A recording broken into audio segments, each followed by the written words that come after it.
recording of Thomas P. Hendy of 1833 Bradley Street in Lansing, Michigan, 48910. Tom's phone number is 485-6812 or 482-8401. The recording was made at the Oldsmobile History Center on March 29, 1989 by Jim Walkinshaw. This is tape number 1 of 3 tapes.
So with that background, perhaps you would just start with your name and your address.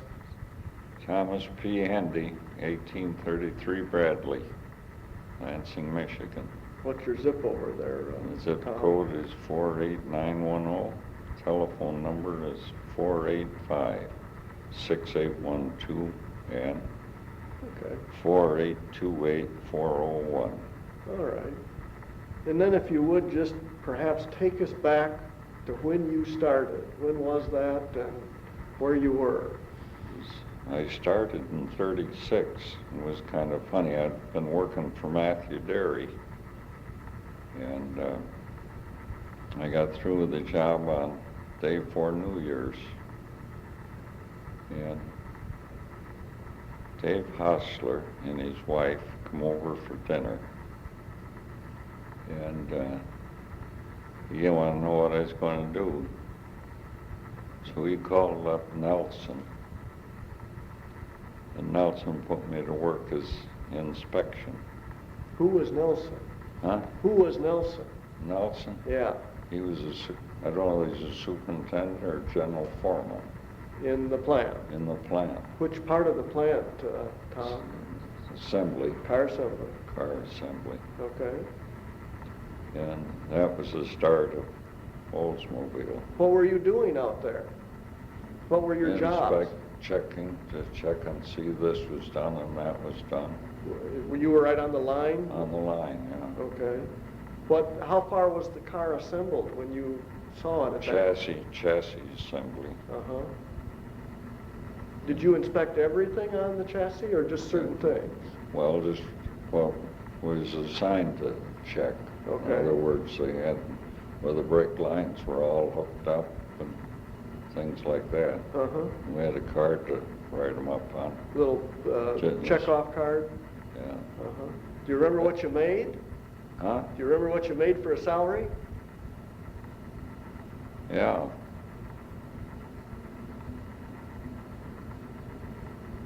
If I remember right, it was 65 cents an hour. 65 cents. Uh-huh. And do you remember how fast the line might have been running? I have no idea how fast it's running. All right.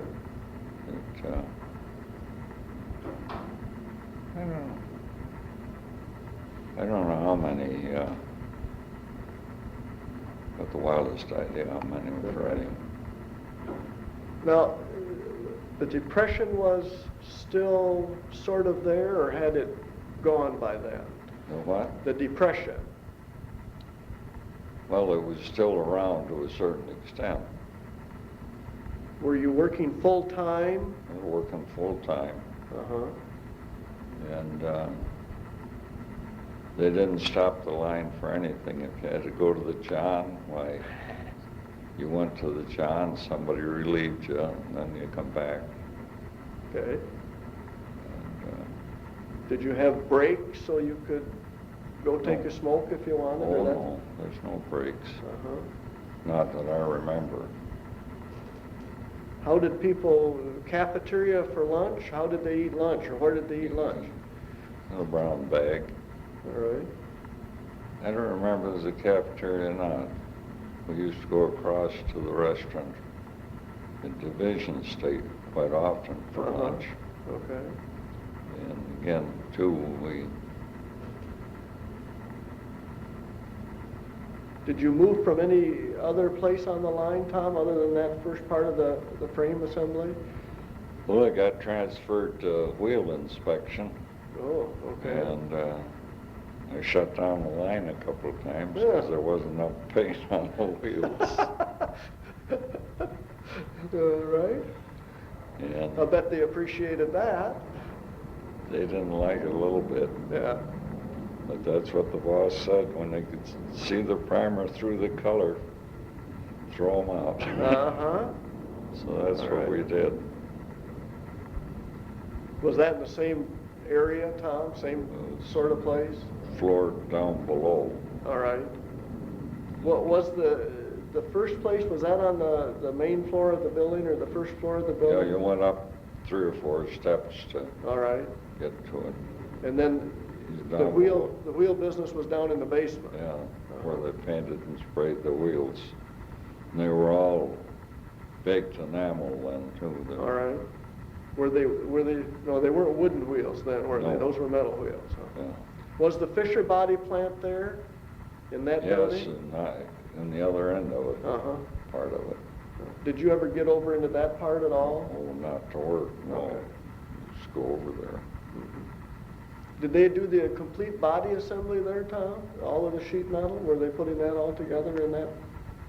Well, they put it together beyond where they sprayed the chassis, they started putting the bodies on. Uh-huh.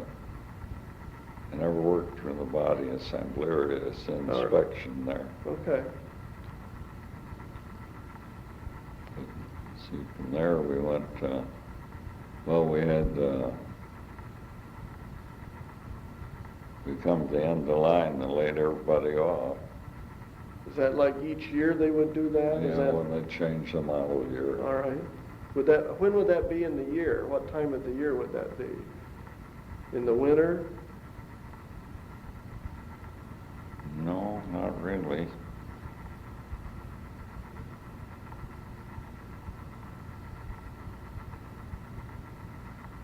Well, one little thing in there that was a different church we went to, the employment manager at Olds at that time was a fellow by the name of Miller. He went to the same church.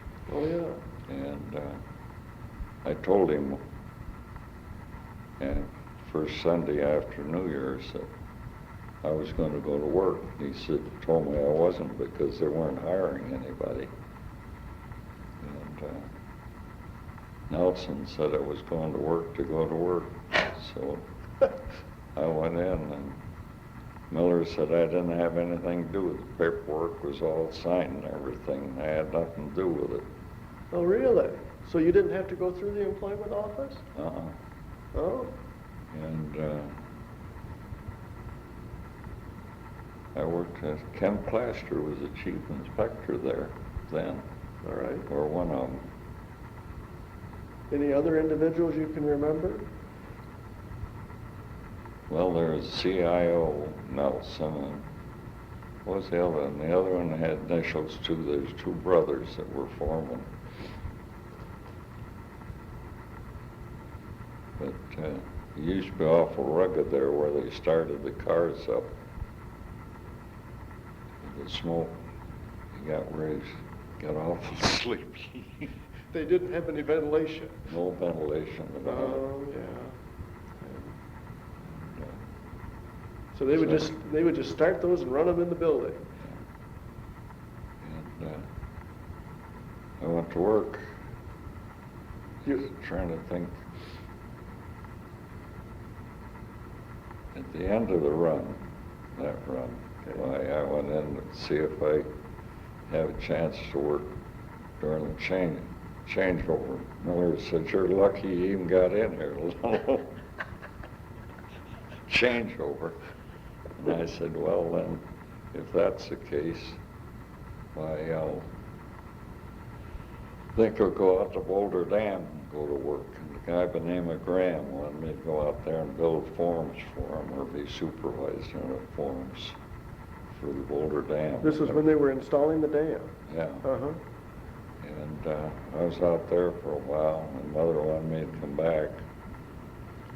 And in my application, at the end of the thing, they made you fill an application out what you could do or what Yeah. you'd like to do or what changes you want or something like that. So in my application, I put in I was a cabinet maker. Oh, okay. And that's what I did before I went there. I worked at Rikerd Lumber. And so I got, see, I gotta think now just how that went. They didn't have anybody else that was a cabinet maker in Roland, anywhere there. And the sales department was going to have their convention. And they wanted somebody to build pigeonholes so they put their suitcases and things when they brought them in by train. Okay. And so I got that job working for the sales department. And I built a dock alongside the Grand Trunk Railroad so the guys walked out on a platform instead of down steps. Oh my goodness. And, Where was that? Right down at the south end of the plant? right there down- at the Grand Trunk, right where on the the- Grand Trunk Uh-huh. station is there out Oh. of Washington. All right. Uh-huh. And when I got done with that, why Nelson wouldn't take me back. And Was he mad at you or something? well, because I wanted to order the Yeah? sales. Yeah, okay. And so Who were you working for in the sales department, do you remember? I was trying to think of his name.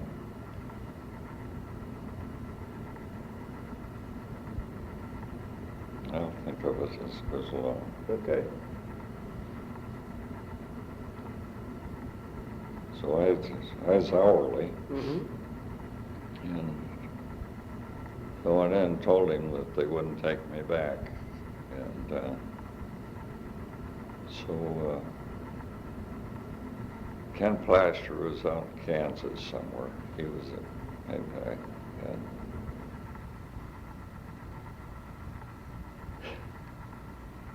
he come back in and he found out that they'd turned me down on going to work for the sales department. So he immediately changed that. And I went to work for the sales department, but when I got through with that job that they had, why he wouldn't, of course, want to take me back in there. So I can't think of the guy's name now. Well, anyway, I told him that they wouldn't take me back and all that. And he said, well, I'll tell you what. You just carry your time card around with you and punch it in and out every day until they take you back. You just out in the plant in the old Yeah. place? Oh my goodness, Tom. And in the meantime, they had that big flood down in Kentucky. Okay. And they had, I don't know, 300 or 400 cars that were in the flood, and they brought them back to, I think it was building 32 that they brought them back to. And they put me in charge of cleaning, getting the old seats out and the new ones in or whatever I had. Some of them wasn't too much. We had drained the oil out of them, the grease out of the axles. And anyway, I had that job for quite a long time. Okay. And you used that building as just a kind of a work area to work in? Worker, yeah. Uh-huh. Where did you do the work for building this, like the ramp that you were getting out of the train on? Oh, just ordered the lumber. You just did all the work right over by the station? Yeah. Uh-huh. Yeah, it was fun to see the dealers come off. Some of the dealers been on the train, you know, for 3 days. Yeah, yeah. And they'd get off and work, and I'd buy them a drink and whiskey. Yeah? And where did they? Huh? Where did they? Right there at the station. When station? they pulled in on the train, they'd been 3 days and they'd run out of liquor. Yeah. Then, but That's they the just... first thing they wanted to know, where they'd buy some drinking whiskey. Uh-huh. So you sent them around the corner to the No, local... we didn't send them in. We had buses there to take them to a hotel. Okay.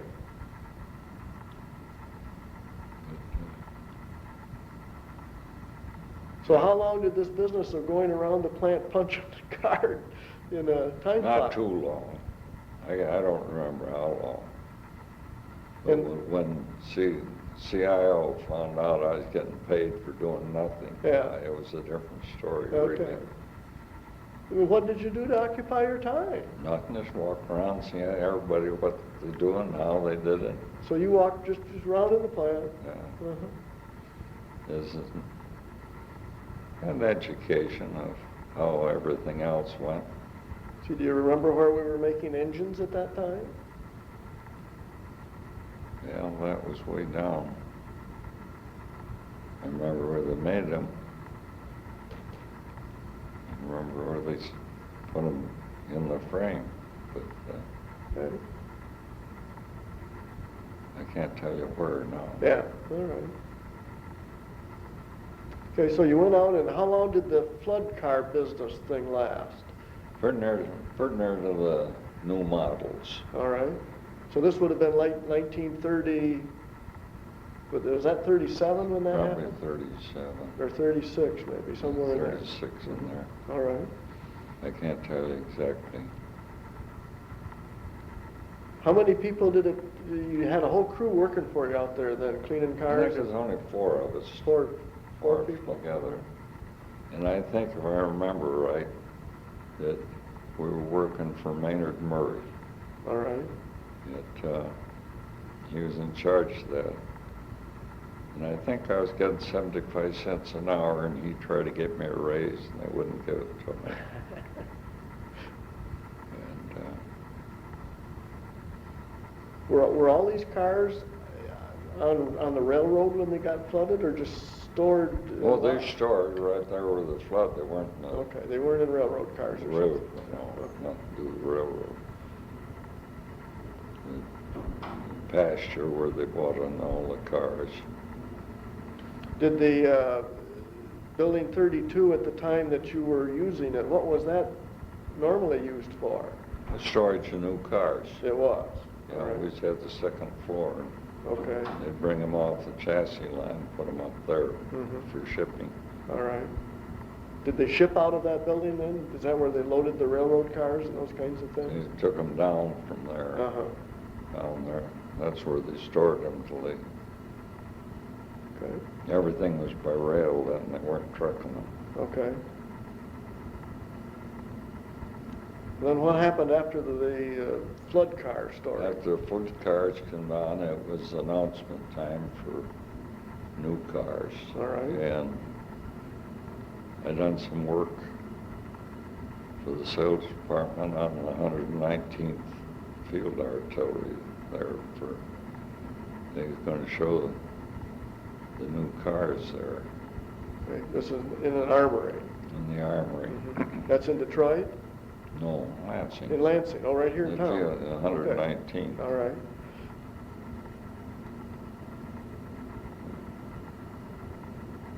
I can't remember what I did. Oh, after we got through with that, why, there was Maynard Murray, Barney Meade, Jerry Ecker, and myself. That was all that was left in the department after we got through. Okay. And Barney, he didn't do much of anything. Jerry Ecker was a stock chaser, and he didn't have much to do. And so I said, well, there must be something we can do other than sit around and look at each other. So I went over to the office and started going through the office furniture. And the stuff that was leg loose or an arm loose or upholstery wore through or something like that. Why, I picked it up, took it over there, and we repaired it, put it back, and that's the way we got in the furniture business. I'll be darned. And, Well, where was the area that you were working out of, Tom? What, you remember where you were in the plant? What was on, originally, what was, I can't tell the name, but we finally got worked out on the third floor, 64 there. Oh, yes. For the auditorium. By the auditorium. Yeah. Uh-huh. Worked in the back there for a long time, and then we got a job of going to have a new chassis, so we made 32 chassis, hand polished them up, finished them all up, and then we made 4 that was what we called A jobs for the big auto shows. Uh-huh. And we worked then pretty well around the clock. For a while we had 3 shifts working in there. Did in those early days in the late 30s, were the shows that they prepared for? Can you describe one of those? What kind of things happened there? What did your display look like? How did you handle cars? Well, we shipped them all by boxcar. All right. And I can't tell you in relation. I'm trying to think. Did you have like turntables you sat cars on, or did We had individual turntables, yes, Uh-huh. But nothing like today. It was very crude.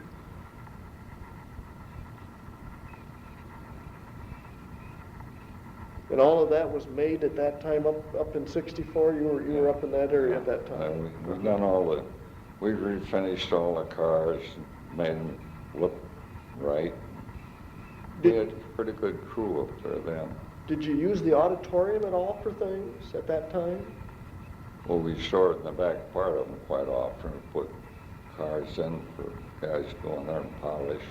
But you didn't use the auditorium for bringing your salespeople in and those kinds of... Not really. Okay.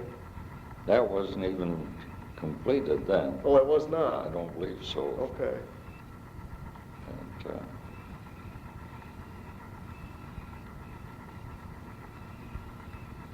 the building was very rough when we first went in there. Mm-hmm. We come from this building over across, I can't tell you the number of the building now, but that's where engineering was too. All right. I think that was building 34. Could be. Out in the middle of the plant, kind of, Yeah. wasn't it? Yeah. And you were in that building too with the engineering bunch? Oh, yeah. Oh, yeah, okay. Originally, the law we done all the cutaways of the motors and all that stuff. Oh, yeah. Up there and grinding them and everything Uh-huh. else. And Chevrolet engineering done all that, and we done it for engineering. It was a kind of a switch, and of course over the years it grew. Mm-hmm. And we made a lot of nice cutaways.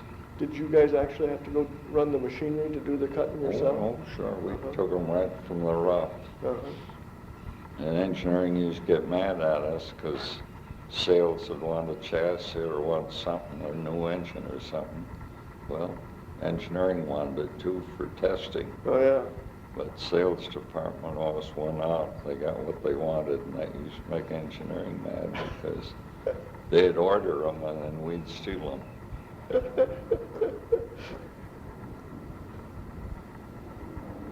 The first time I went to New York was quite interesting. And I can't tell you in relation to the rest of it, no. But we'd been working from 6:30 in the morning to 11:30 at night. And we've been doing that for I guess three weeks or better, getting stuff ready to ship to New York, and then we had to go to Cleveland, and then wind up in Chicago and Detroit. But Maynard came down. We'd made 2 or 3 working engines. Maynard come down. He said to me one day, he said, "You know, if you get a haircut, you can go to New York with me."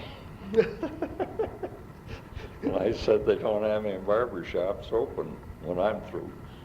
Well, he says, "Go out and get a haircut." So he sent you off the floor. Just go, huh? And then the other thing I had to do, I had to buy a hat. I couldn't go with unless I had a hat. Okay. And everywhere I'd go, I'd leave the hat, and you'd have to run back and get it. Because you weren't used to it. No. Uh-huh. But that was kind of an interesting deal. And Sandberg and who else? Red Alford, I think.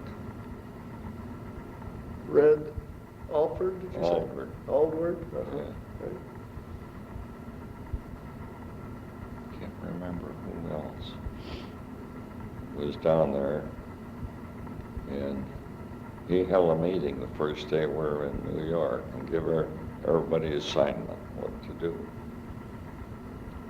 And he told me that I had the assignment of going down and talking to the trucking. It's U.S. Trucking was the name, but I can't tell you what the 2 brothers that run it's name was. And so he told me that'd be my job, to go down and find out when they can move the stuff out of the railroad, out of the boxcars, and take them into the Grand Central Palace.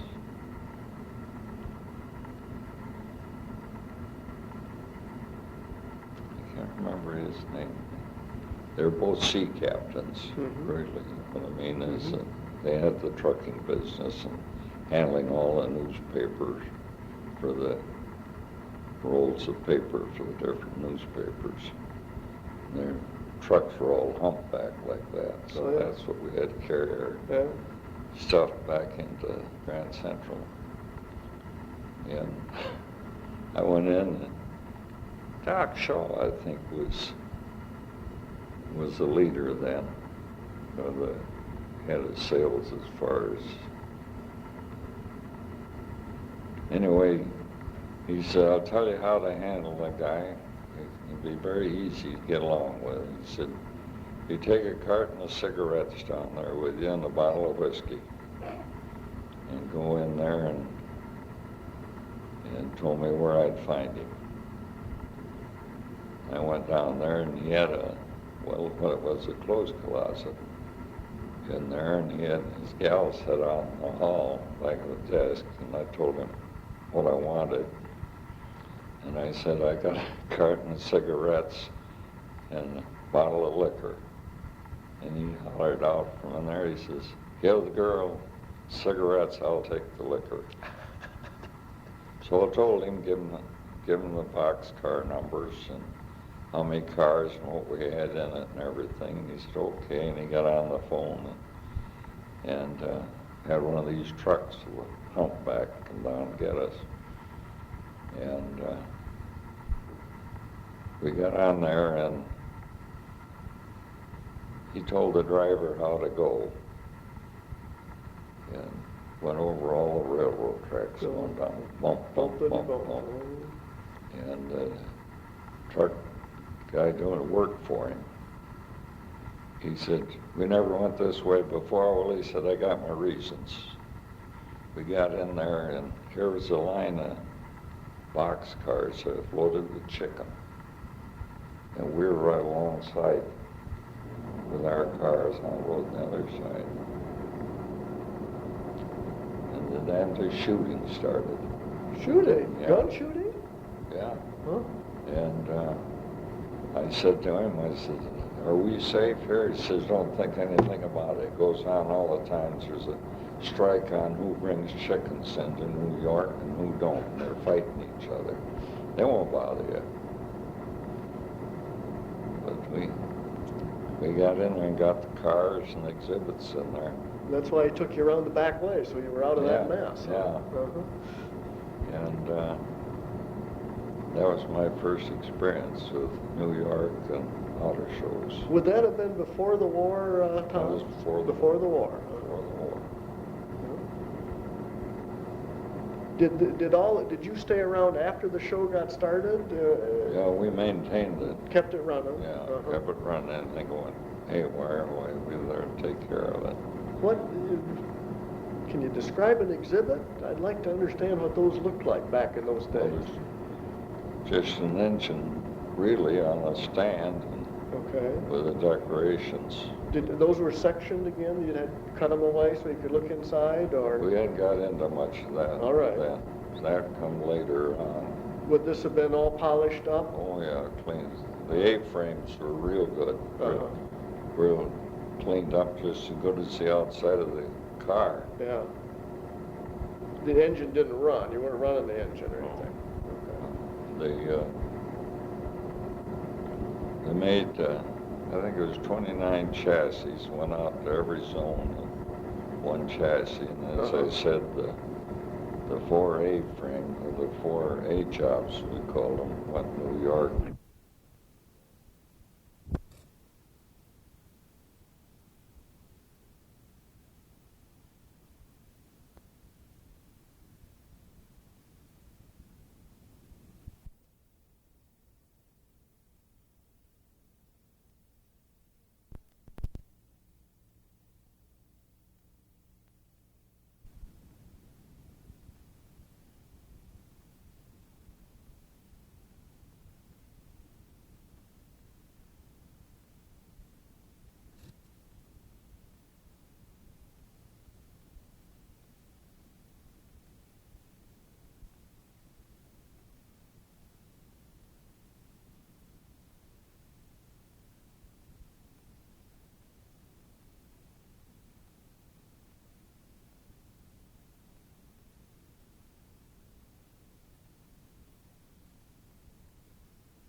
Now, the 4A cars that you mentioned, those were the better, Yeah,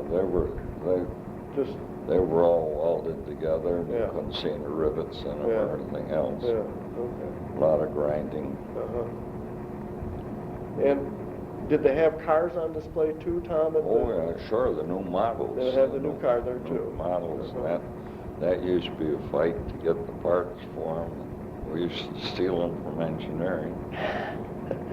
And you guys actually then ended up making the car, so to speak, that you were going to show. Well, polishing them up after it was all put together, but the paint wasn't right or something like that. Okay.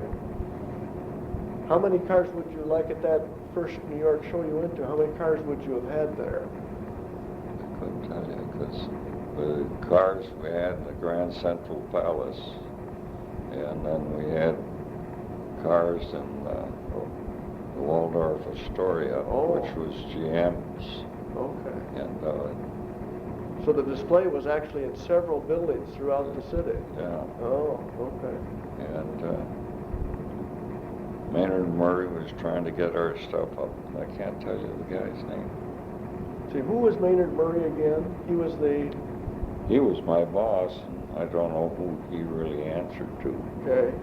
But he was in the sales department. In the sales department, yes. What can you describe Maynard Murray for us at all? What kind of a guy he was?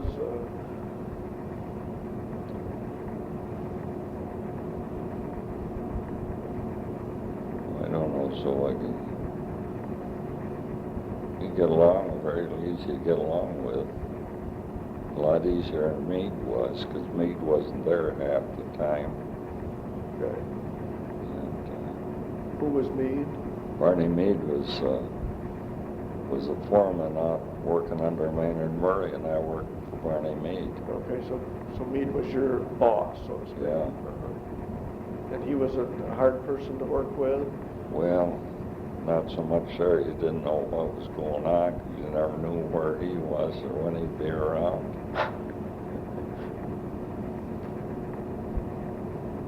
Okay. But Then, after that show was over, was that a traveling show then, Tom? well, it went wherever the dealers wanted another auto show, All right. we'd ship the stuff to them. And then you would have to go with it And to then set put it up? Put it up, yeah. They're still doing that today. Were you on the road then a lot back in those days? Yeah. Quite a bit. Of course, they didn't have as many auto shows as they have today.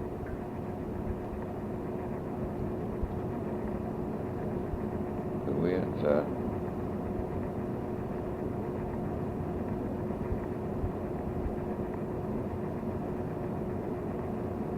then I went from, when I went out of sales, I went to work and had charged the proof range and the assembly, the gun assembly. This is during the war now? Yeah. Okay. This is because we didn't sell any cars, you then Yeah. got reassigned? Yeah. Okay. So tell me about the proof range. What happened down there? Well, that's where they tested all the 20 millimeter guns. They shoot them all? Test every one? Every one of them. How many people work down there? 6 to 8, and whatever production was putting out, our production wasn't way up there. And I run stock too. In other words, I was in Detroit and Wisconsin, and traveled by train to those places. To do, what were you trying to do? Get materials? Materials, getting parts. I went into Wisconsin, Singer Sewing Machine Company, there in Wisconsin. And there's 3 old duffers that run that place. And they were making inertia blocks for the 20 millimeter gun. What's an inertia block? It's a little block that goes inside that absorbs part of the recoil when you fire the gun. Okay. And they had a hell of a time getting many parts out of them we needed. So I said to him one day, I said, you can make a hell of a lot more money. You can make we can make a few changes. Have one guy stand at the machine there and watch him mill one place, maybe be 10 minutes doing a milling job. And I said, why don't I just go out there someday and just tear the thing apart, and we'll set it up different so you get different work. So when I got all through with on Saturday and Sunday, Monday, one guy was running 4 machines instead of 4 guys running. Oh, goodness, Tom. How did you learn your machinery knowledge then? Just come. You just had it, huh? And so when I left to go on service, they wanted to pay me or go upstairs and pick any sewing machine I wanted on. And I said, I don't need a sewing machine. But then I went down to Himmerman, made a lot of parts for us. And he was one of my contacts going in there. And now, who was the engineer?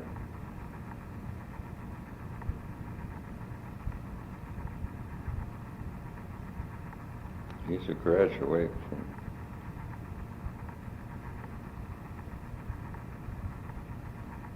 Navy Academy.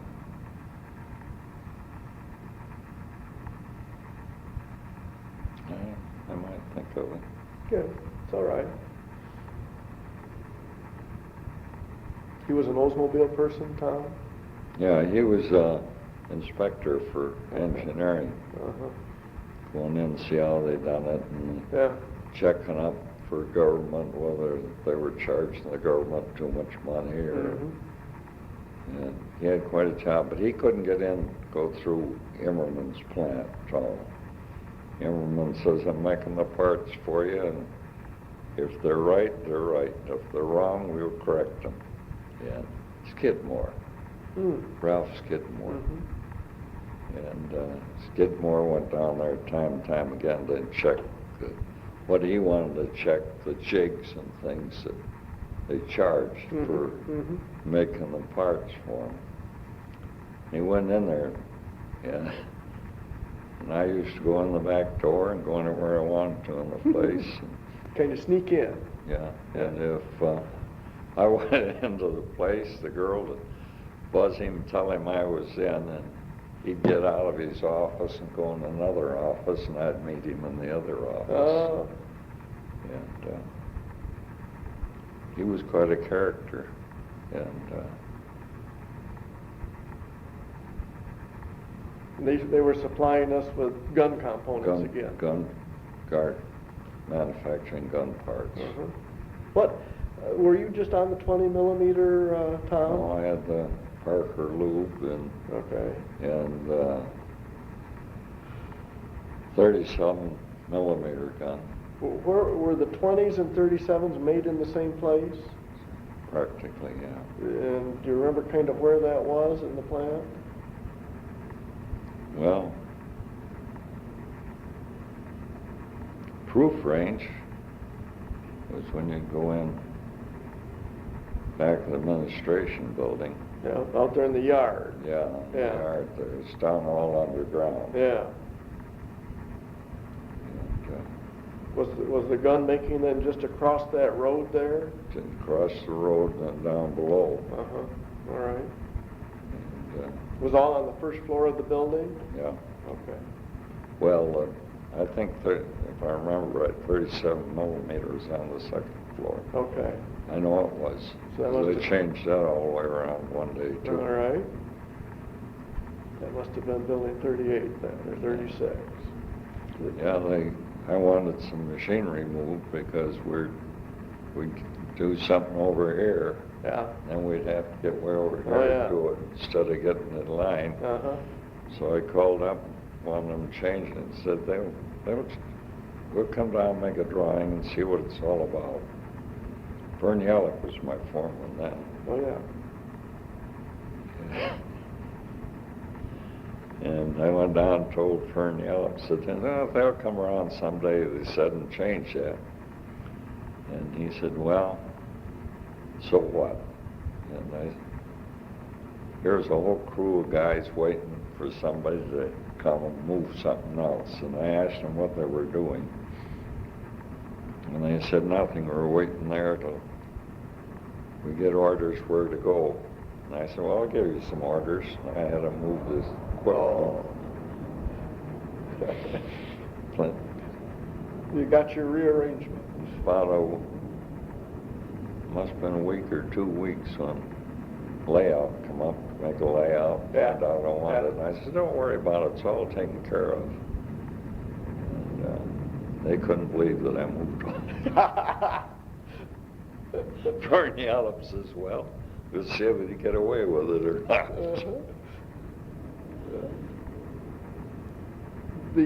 Everything is different today than then. You got more control. Yeah, at the wartime, Tom, were things from a security in the plant? Were there lots of security things going on? All kinds. What was going on in that arena? Nothing, just badges mostly. All right. Did you have plant protection people standing around all over or not? Not really.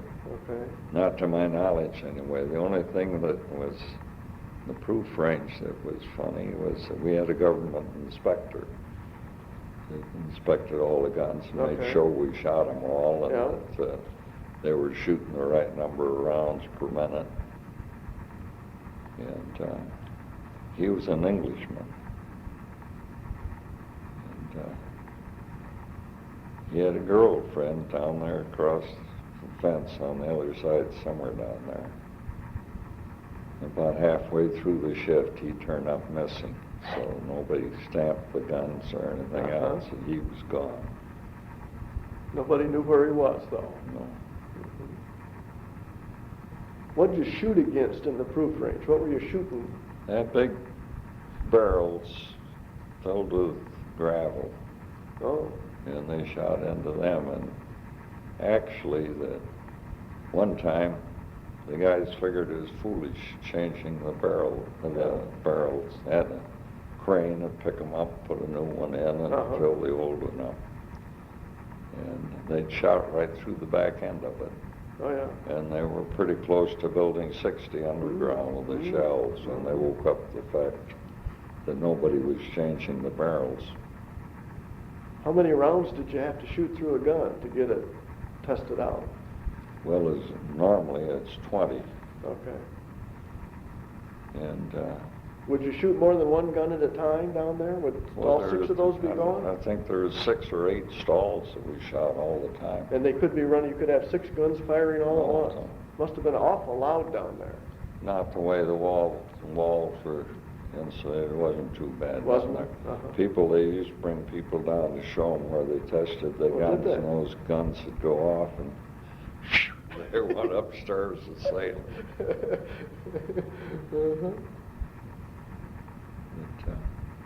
And you tested every gun? Every gun. And did you test 37s down there, or just 20s? Just the 20 millimeters. Engineering developed that. They shot around 60 to 120 a minute. And they changed the whole thing over. Larry Becker worked for, there had a lot to do with it. He worked in engineering. Did we assemble then the whole gun, Tom? Oh, yeah. And machined all the parts except for these that we bought, these pieces? Once they contracted out the parts. You know Howdy Kane? Oh, yeah, sure. Yeah. I come in one night about 1 o'clock in the morning, and I had a load of breech blocks. And what else? Had some other they got from Thompson. I think it was Thompson. Products, maybe. Products there in Detroit. And I used to have a car, and I'd have the front seat and the floor and the trunk and everything full of parts coming in. I come in with them. And Howdy Kane was pacing up and down the floor. He had from 4 to midnight shift. I said, Howdy, what the hell's the matter with you now? Well, he said, he said, I needed help down here, and they sent me help. He said, I can tell a guy how to inspect things. I can tell him how to do this and how to do that. But he said, I'll be goddamn if I can tell him how to speak English. Oh, no. He had a bunch of foreigners or something. Foreigners. He couldn't understand them. They couldn't understand him. And he was just going up a wall. Oh, geez. Were there a lot of women working in the plant at that time, Tom? Not too many to my knowledge. Right.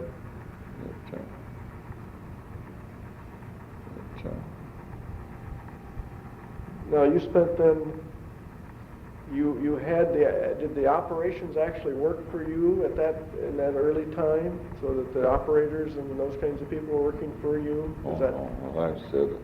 Okay. We had a foreman. Okay, so you had a foreman there. Yeah. That was doing all that. Bernal, he laughed when I found out what I'd done. He thought that he was always fighting with layout anyway. And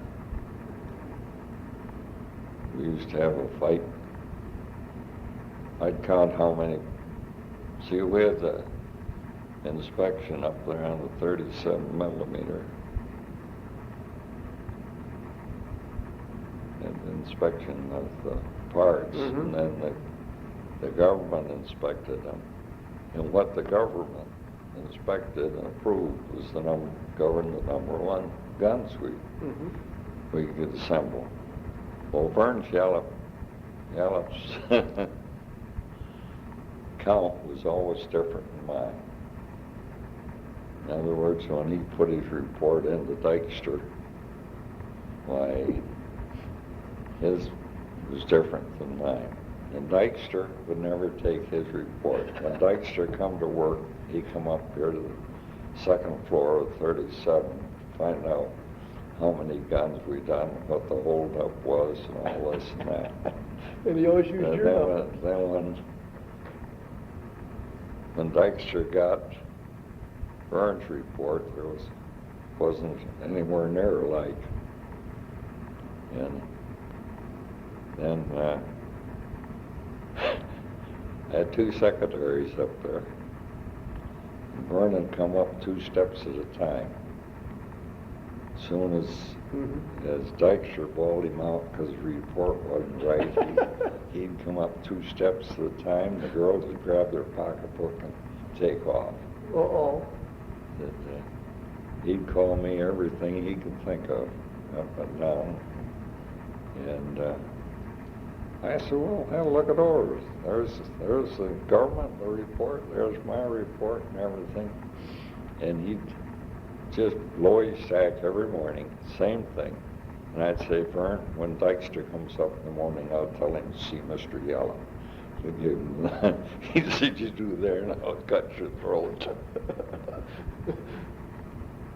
And you never got, so you had the same kind of numbers, huh? Never did. I don't know where he got his figures. And but the only figures I could use is the ones that come out of the government. Sure. Well, they're the real ones you were getting paid for. Yeah. Were they able to, if they had a gun that didn't fire at the right speed, or were they able to fix those?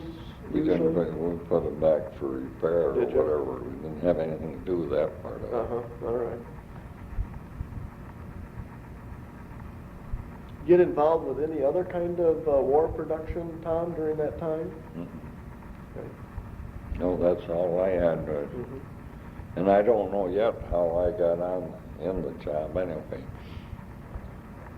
Well, they must have, what did they do with all of the people that were in the sales department at that time? We weren't selling any cars. I don't know what they did with them. Must have did something. I wasn't working in sales. I was working in manufacturing. Yeah.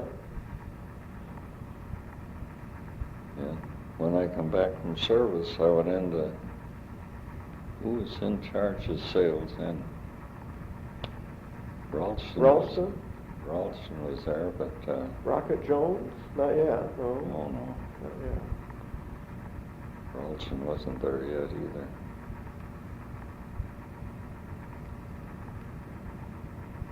I don't think of his name. And see, is there a guy by the name of Edmonds? Was he no, he was not he was a financial guy. Yeah. I don't remember those guys' names.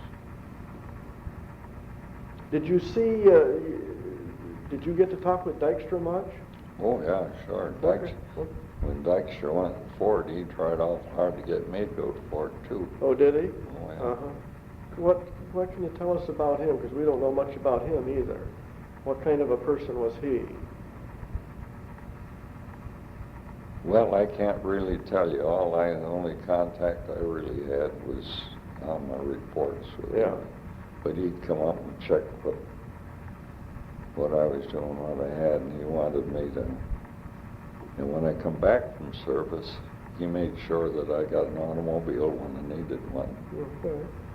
But he always treated me all right. Well, I mean, I didn't have any problems.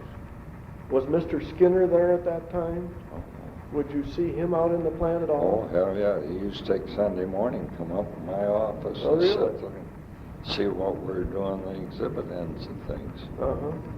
Yeah. He would do that all the time, just regularly. He would be out in the plant on Sunday. Sunday. Uh-huh. And one thing about it, with Skinner, they all bitched about him and everything else. But if he asks you a question, you better have the answer. Oh, And yeah. say, if you haven't, say, I'll find out, because he already knew the answer Oh, yeah. before he ever asked it. Mhm. And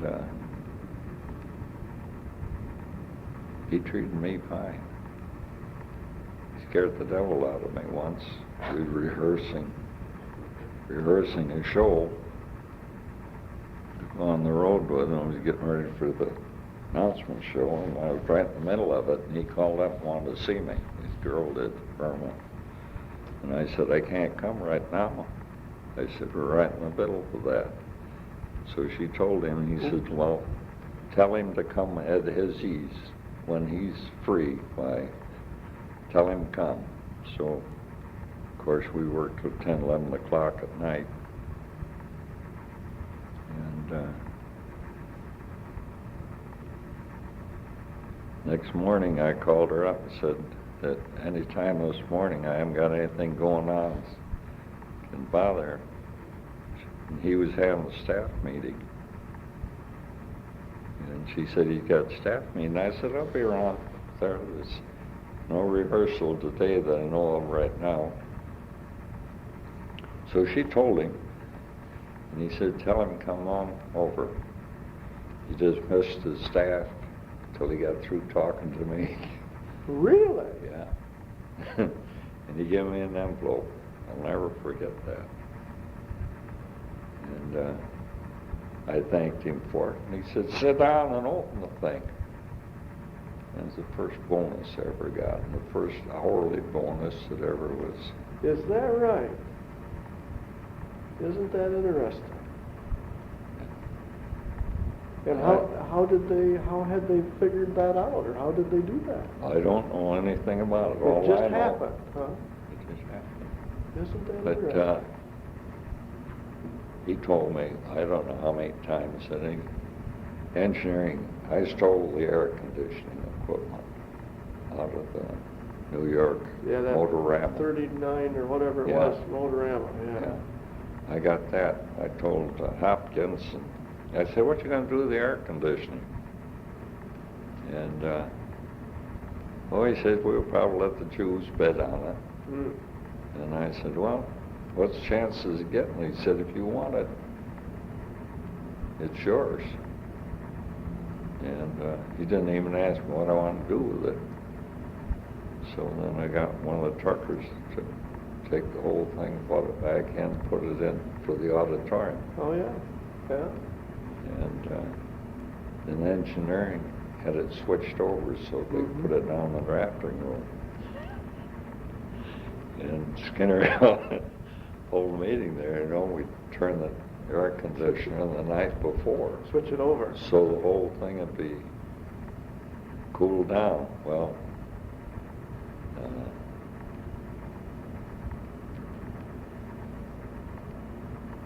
what was his name?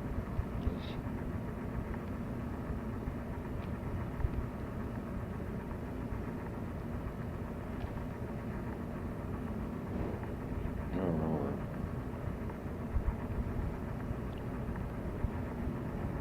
I went down and told him that we was going to have to change the air conditioner over because Skinner was going to have a meeting in there. And he said, well, Skinner can sweat it out with the rest of them. And so about halfway through the meeting, Skinner gets up, takes his coat off, hangs it over, hotter than hell in there. And he got up, come back in the back end, he said, what's the matter with the air conditioning? I said, I went down and asked him to change it over, and he said that they weren't going to change it over. Uh-oh. And, well, he said, I guess we can change that. We went down, right out of the meeting downstairs. They changed it over. Uh-huh. Well, those guys all worked for him, didn't they? Huh? They all worked for Skinner. Everybody did. Yeah. But the air conditioner that was quite a rarity anyway. Yeah. Air conditioning cars were just coming out. And nobody's office was air conditioned, was it? Were the, like... No, you're lucky to have a fan. Yeah. And why had you guys decided to air condition the auditorium? Apparently you were having enough meetings Well, I there. stole the engineering. It belonged to sales as far as it didn't belong to engineering. Yeah. We paid for the installation of it and everything else.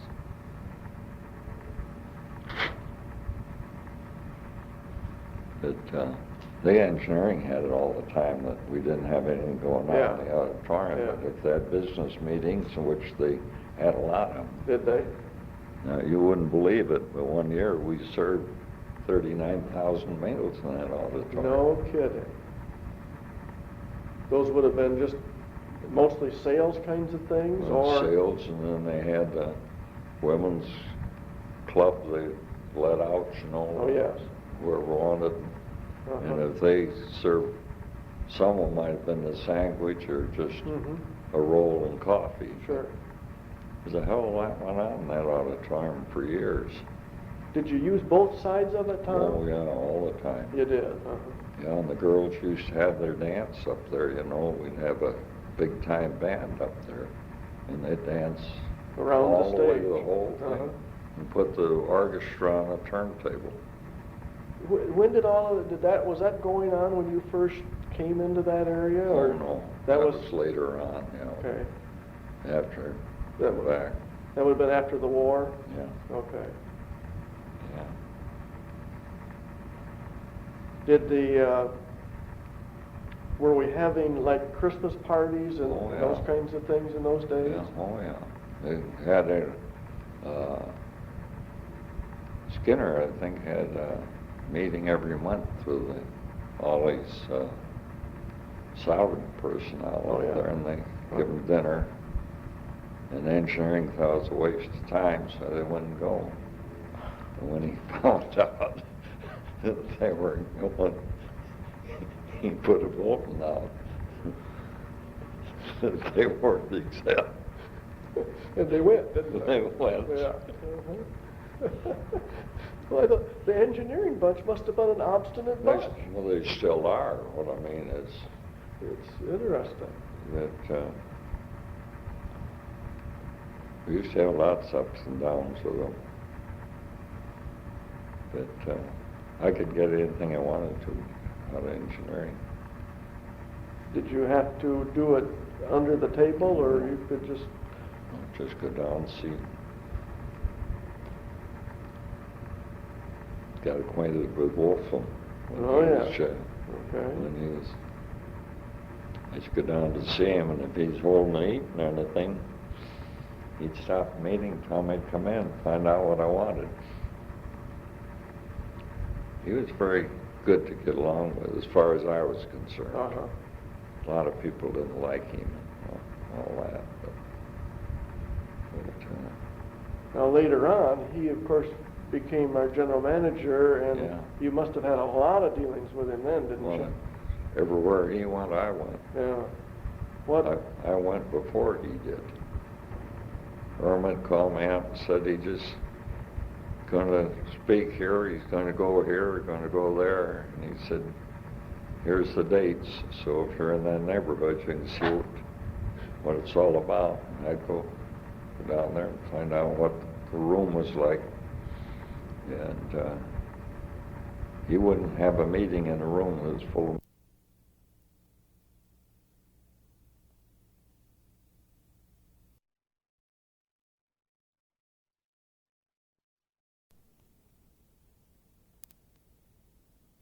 Oral history interview of Thomas P. Hendy, made by Jim Walkinshaw of the Oldsmobile History Center on March 29th, 1989. This is tape number 2 of 3 tapes. 2 of 3 tapes.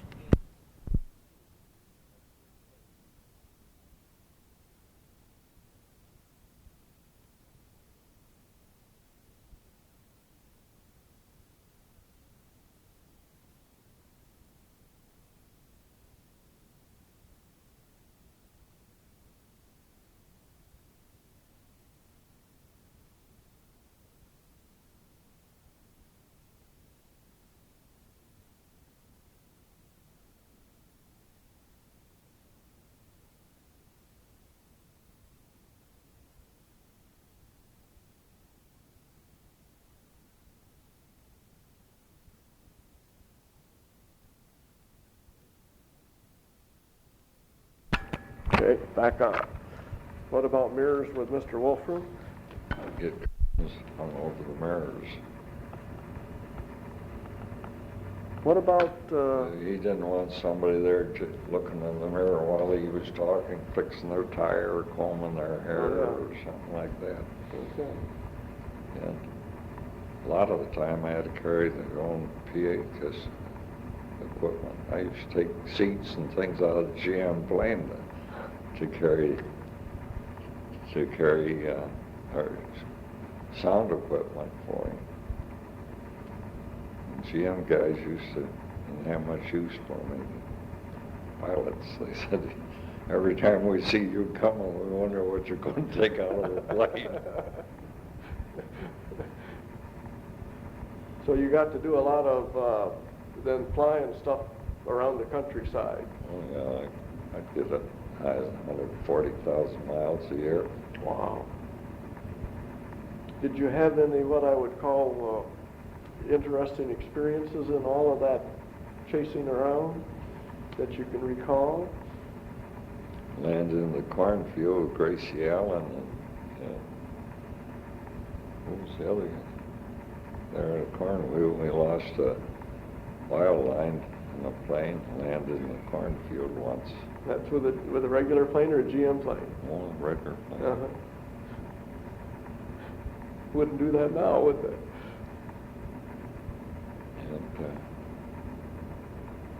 And, Tom, you must have had for all of those kinds of things at the shows. Now, it must have changed a little bit in how you were making shows now. You're moving into the 40s. Yeah. When did all of that kind of shift from? Well, I can't say. We were one of the first ones to use rug. Okay. Covering the floor in all the shows. Yeah. The first rugs we used what I call bull's wool. It's like a felt. All right. And it's about that thick. Uh-huh. And they cover the whole floor with it. And I can't remember whether Chevy did it or not, but a lot of places they had rugs they put under the car or something like that. But that changed drastically as the years went on. We made rugs 32 inches square. Okay. And carried 110 tons of rugs we've rugged the Motorama, announcement shows. We carried them. You would just lay these squares in Squares down, lump them together. And then we designed a GM went to that, and they went to 36-inch squares, 32 instead of 32s. And they put them together, and after the first announcement show, the first of the women lost all their heels. Oh, gracious, really? When they had these high heels, and I had that spike going up through the middle. They go down between the thing there, and when they step up, they pull that spike out of their shoe. Gracious sakes. But Wolfram said, what are you going to do about it? I said, we've taken care of it. He said, they can't, the way we put our rug down, they can't get there. The wire goes in between. We hollowed the board out underneath, carrying the wire. So he went around the whole floor with a pencil. Oh, no. Trying to figure out. So then I had a purchasing, with them to get somebody to make a rubber, and I designed a rubber that would slide over the edge of the board so it covered, so we didn't have that trouble anymore. And then finally got where the freight hauling the rug around was more than what we could rent rug for. So then we went to that. And we were one of the first ones to have Oldsmobile put around the edges of all our and laid in the rug. And then we made, I got a lot of pictures I could show you. Boy, we'd like to borrow those too sometime. And we made one there in Detroit, well, in New York too. We built a whole road right through our exhibit, gray rug, the rug with yellow line going through it, and then different cars in a patch. And we made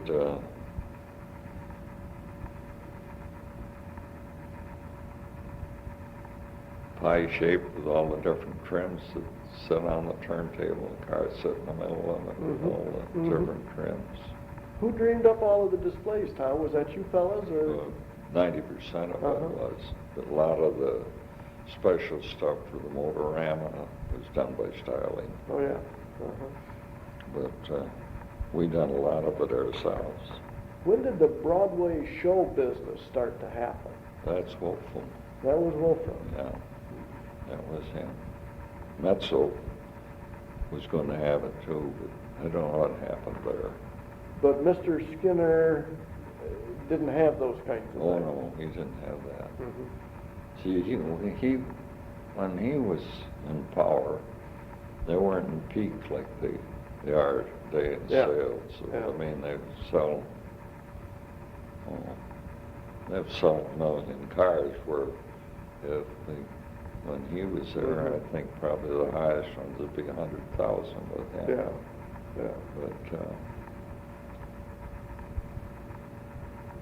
Do you remember, like, I remember people in these Broadway shows, like Florence Henderson and those kinds of, what I'll call stars that we, did any of those kinds of individuals cause some interesting happenings? Sure. Florence Henderson's quite a character. I still see her. Fact is, we went up to the Straits here not too long ago. They were dedicating an old opera house. They'd refurnished it. She come up there to... Oh, yeah. And we had quite a session with her there.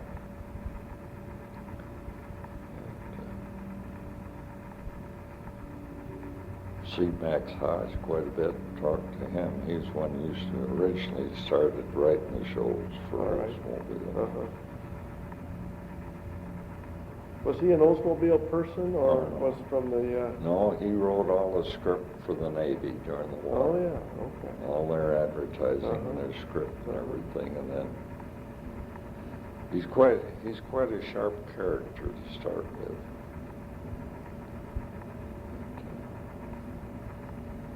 We had a lot of good people,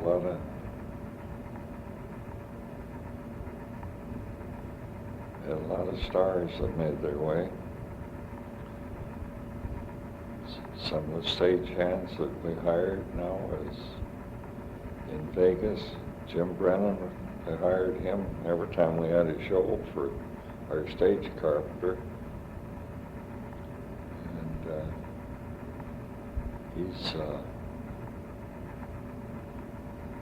he bought some land in Vegas, and 3 years after he bought it, they were building on it. And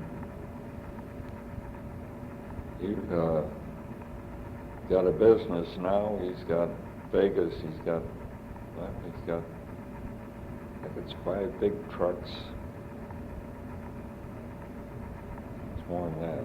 He's got 3 big trucks, really big ones. So if you're going to make a movie anywhere, that truck's got everything in it that you need to make a movie. And then he has smaller trucks, and I think he's got 11 of them. Oh, yeah. If you're going to make a commercial, why, he makes, takes a little truck, he rents them out. He's got a big, you wouldn't believe the buildings he's got. Vegas, and then his daughter's running Vegas part of it. And his 2 boys are running one in LA and one in San Francisco. But fact is, he just sent me a key ring the other day. He'd like very much for me to go out to Vegas and live. Well, different place. But, Where was probably the most interesting place you ended up traveling, Tom, and all that? You traveled, must have been everywhere. I don't know. No. But, I mean, it was all work. Yeah, It was all work. When I got a show set up, once it opened, then I come back to Lansing and worked till it closed. Oh, yeah. Uh-huh. You must have had guys that stayed out there with it. Oh, didn't yeah, you? sure. Yeah. Sure. Any? Had things that it's hard to believe now. But Ralston, and I forget, there's 5 of us. We're going south, and we just got through in New York.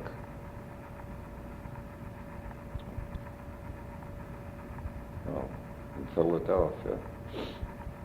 And so it was cold. Weather was bad, and so we got down in, it's New York. And they out waiting for the train to pull in, and the gauges stand all out there. Yeah. All the brass was standing out there. And I checked all our gear, all the projectors and everything in with a colored boy to put them in their sleeper when they got in.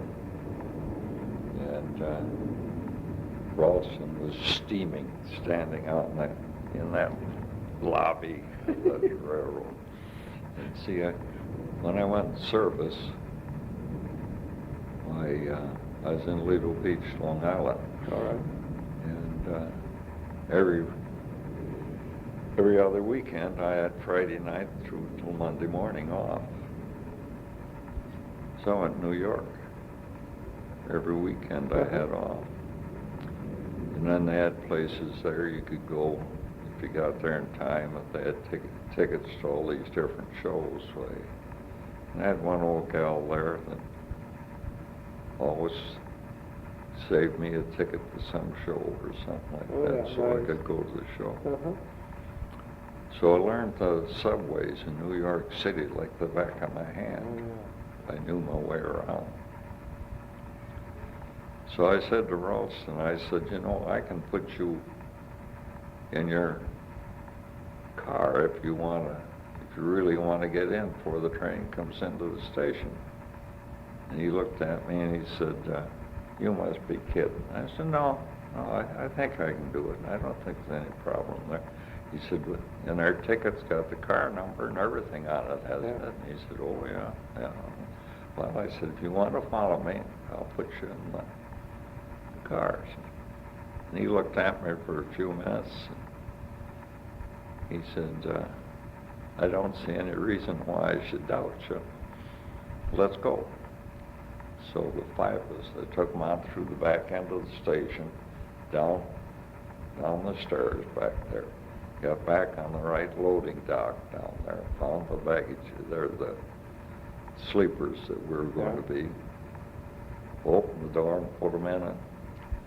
And about 20 minutes later, they pulled the train out and brought it into the station. And you guys had already been there. It was already there. Uh-huh. And you never seen a colored guy so puzzled in all his life to think we were in our... Couldn't figure out how you got there. How we got there. Uh-huh. And another time, as I figured I was luckier than all get out, we're going to, if I remember right, we was going from Jacksonville, Florida, and we'd come down through an ice storm. And we had a meeting in Philadelphia. And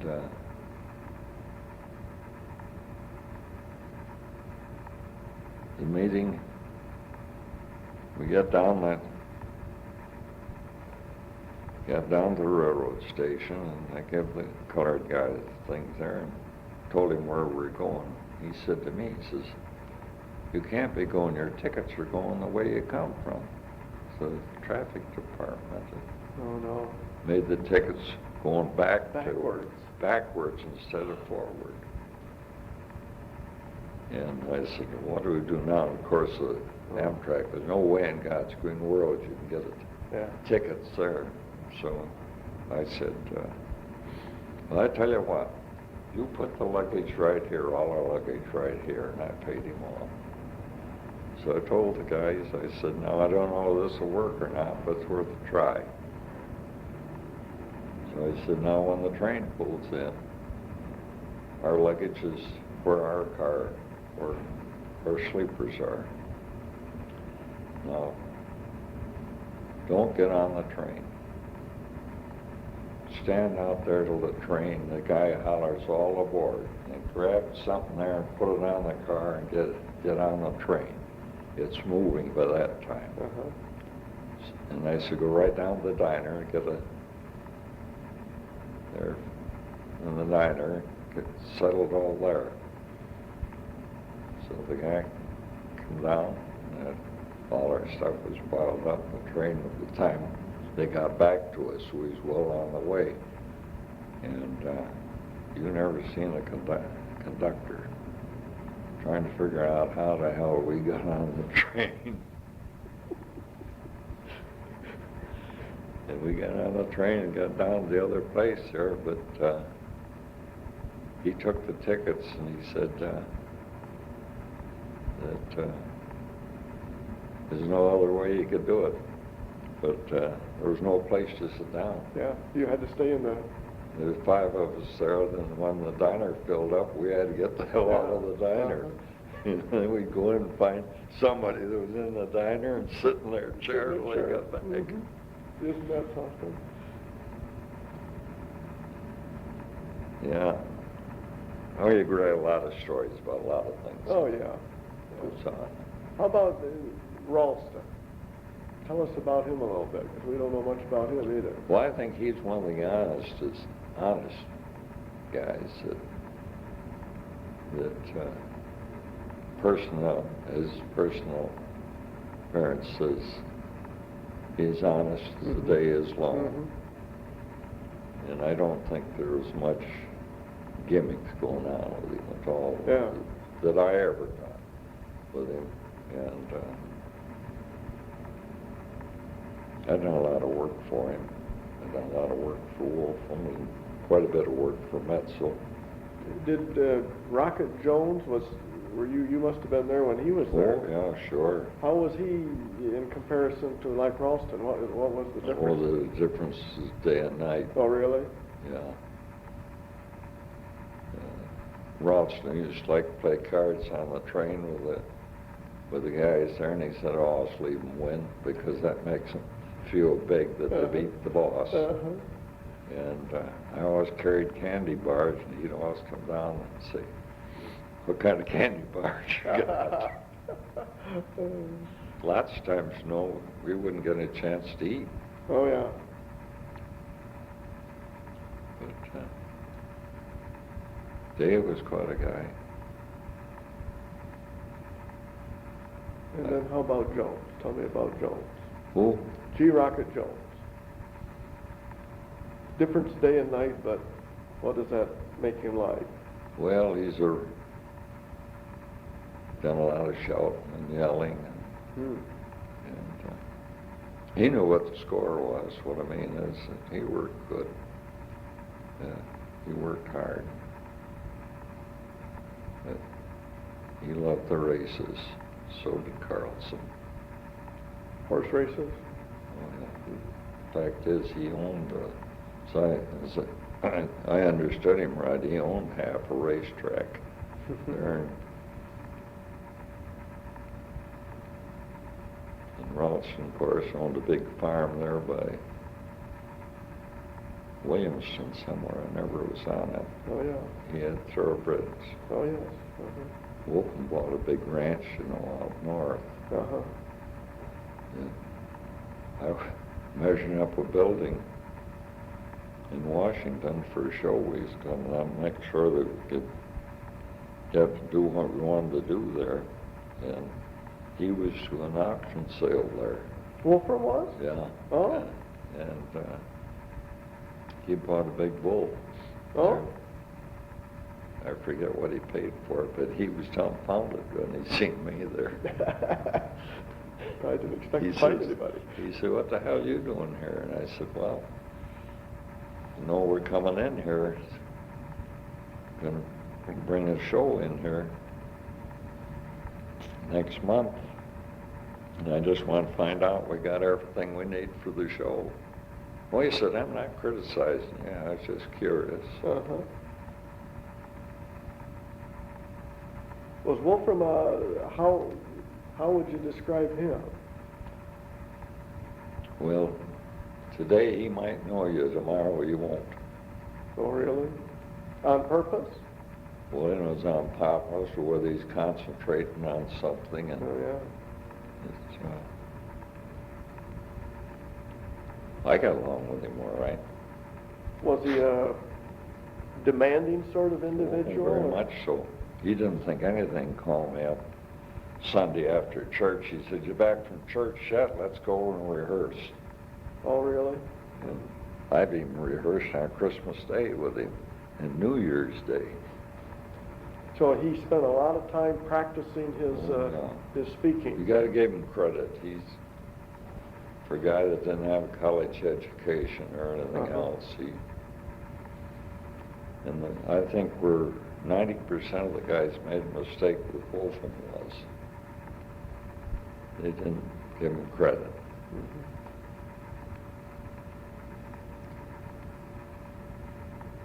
See, and Metzel, you mentioned Metzel.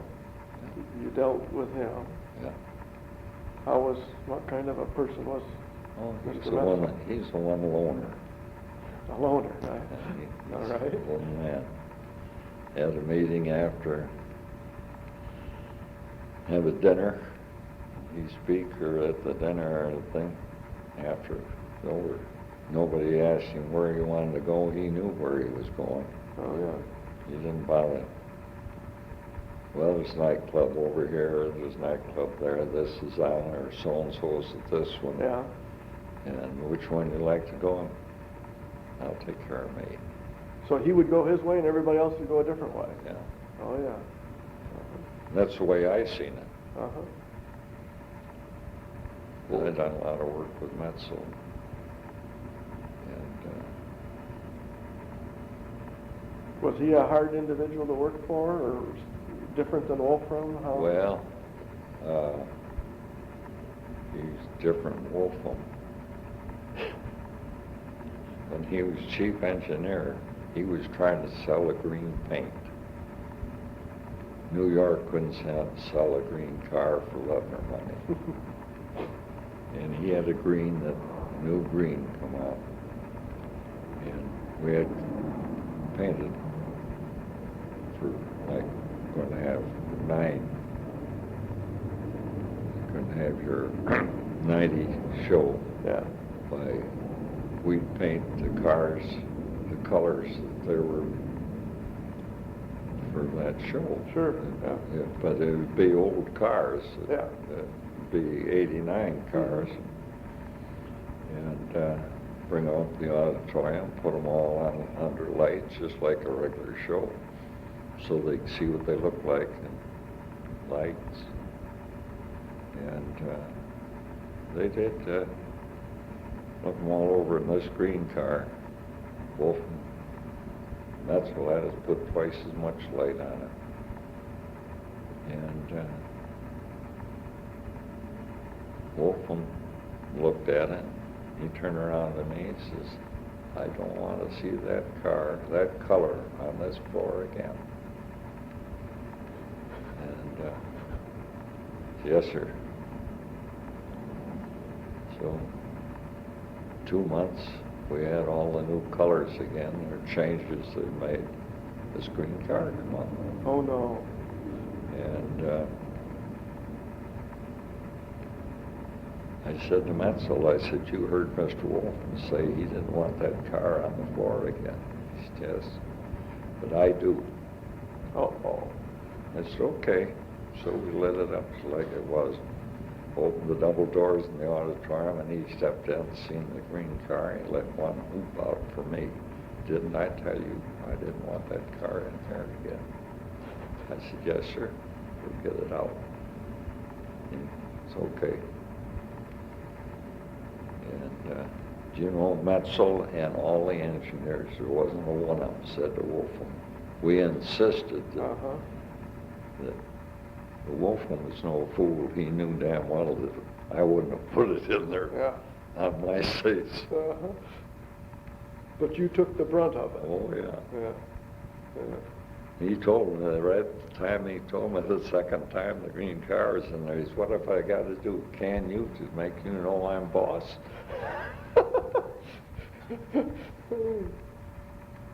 Yep. I went through a lot of that. He canned me 3 different times. He did can you 3 times, huh? But not really. Well, no. I still worked there. Yeah, right. One time, we had getting ready for a big road show. We were rehearsing in New York. And Clarence Hatch was working then. And Wolfram had made his commercial, or his speech to the dealers. And we cut out a big cloud, like a big cloud. He was in this cloud. Oh, yeah. Giving his speech. And Wolfram told Clarence Hatch, he said, you get that movie, you get that film, don't let Wolfram see it till we see it. So when Clarence Hatch come in there, he held the film up and he said, look what I got, look what I got. So got the film on and running. Wolfram been a bad boy the day before. He had great big black underneath his eyes. Whether he'd been a bad boy or what, anyway. Looked terrible anyway. It was terrible. Yeah. And blamed me for it. Wolfram blamed you? Oh, yeah. What could you have to do with it? I didn't have a thing to do with it. And so when they got through the rehearsal and everything, he said, you can go back with us on the GM plane. Oh. And I said, okay. I still checked in the hotel. Yeah. And I've been working there with building our scenery and getting our backgrounds and all that stuff. And I said, okay. So I didn't check out of the hotel or anything. You just got in with the boys, went back to Lansing. Got off the GM plane, walked over to the terminal, and in 10 minutes there was a plane leaving Lansing for New York, and got right back on. It came back? Huh? It came right back? No, it didn't come. It wasn't a GM plane. Oh, okay. A commercial Yeah. plane. And I got right on the GM plane, and not GM plane. Yeah, but the commercial. The commercial plane, and flew back to New York. And I was working on stuff that Service wanted to get in the act. And so, well, about 10 o'clock in the morning, who come and tap me on the shoulder, This Carlson. He said, I tried to find you in Lansing. I couldn't figure out where you was. Nobody knew anything about where you was. So I come back to New York to see if you're still working for Oldsmobile or not.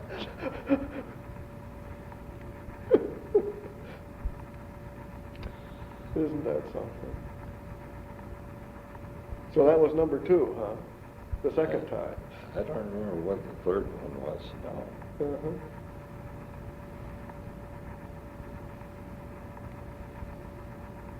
Tom, when did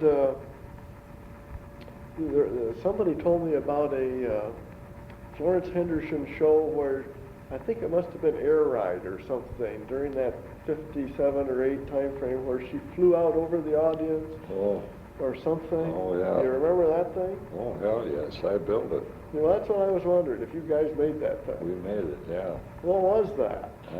And you go talk to her today and she'll say that's what made me. Really? that I don't know how it come about. When it was in the winter garden, I was down there rehearsing, and she was singing in the spotlight. She was roaming around, walking out on the ramp and everything like that. I said to Frank, I said, you know, we could do better than that. Frank said, how? I said, we could make a boom that go out.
Okay, back to the boom.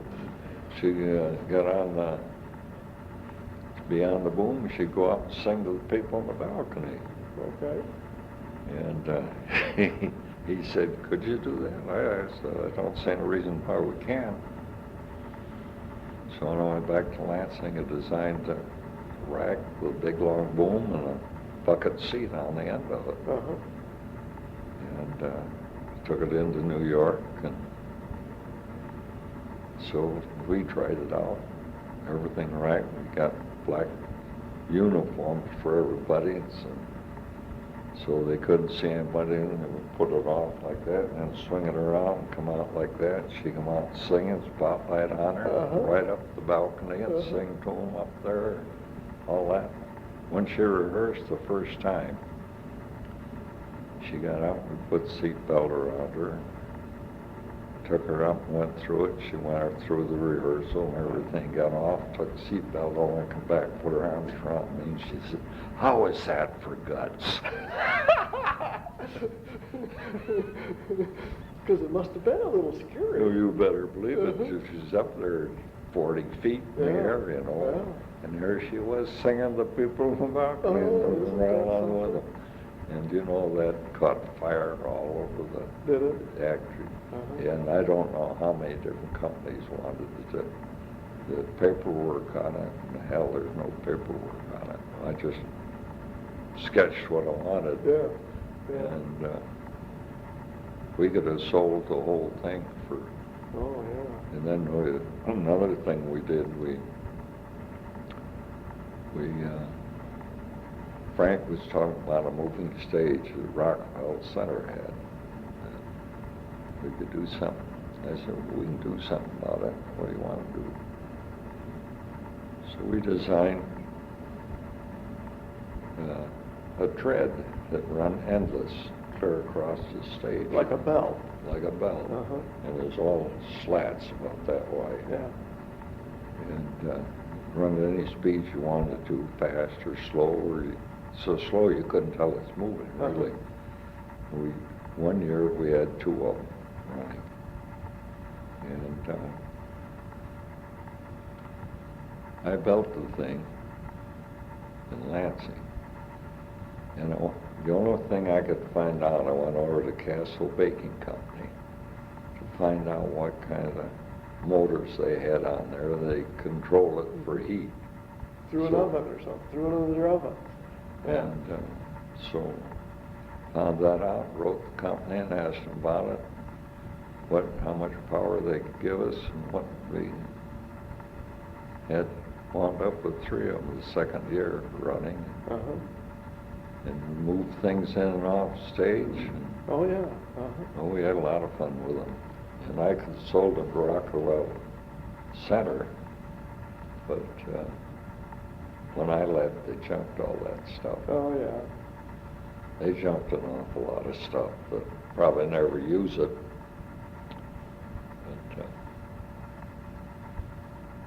But that was a nice treadmill. You could make it run faster than you could run. Oh, yeah. Uh-huh. And you use it for just moving things in and off We stage? danced on it, everything Oh, else. did you? Oh, yeah. Yeah. Uh-huh. Oh, yeah, that's what we use it for, not for moving anything Yeah. in and out. Oh, yeah, okay.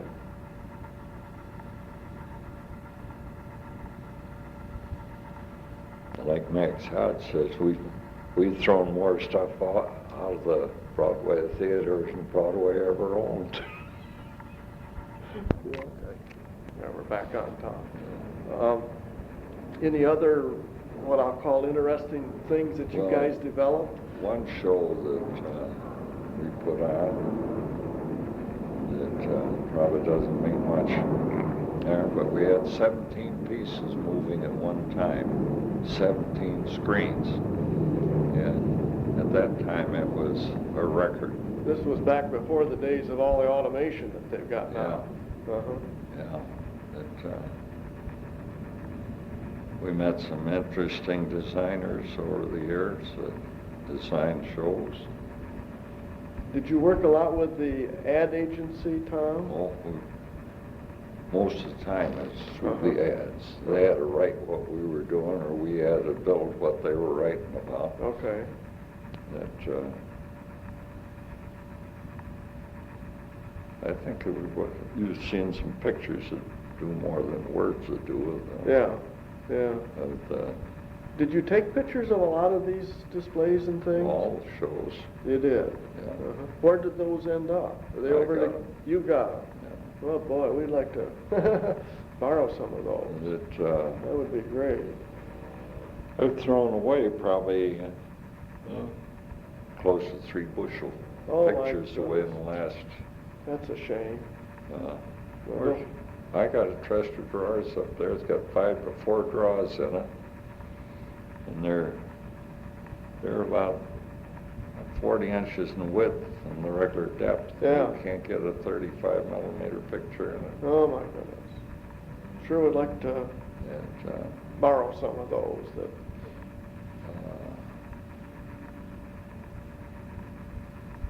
I got all the negatives for all of them. I'm throwing any negatives away of any value. But a lot of duplication. Mm-hmm. No, I got all our exhibits. I bought a special camera. What they call a very wide, made in Germany. Uh-huh. And it actually sees more than you see. So like a real wide angle. Like this way. Uh-huh. Uh-huh. And I could set it up in our exhibit or in the aisle and take our whole exhibit in and not get our neighbors on either side. Mm-hmm. So I got small. Then I can get the same camera, give you an idea of what it'll do. And take the whole football field in one snap. Oh, really? Oh, boy, it is really wide angle. And Yeah.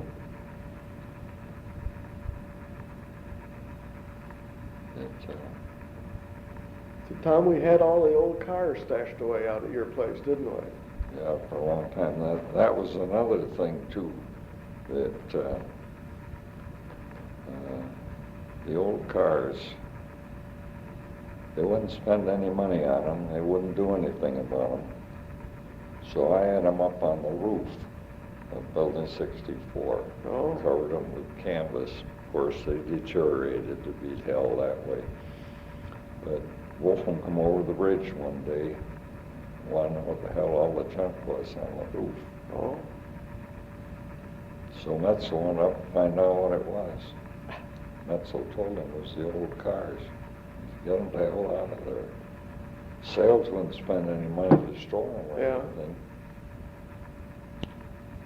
So now I got to think the guy's name.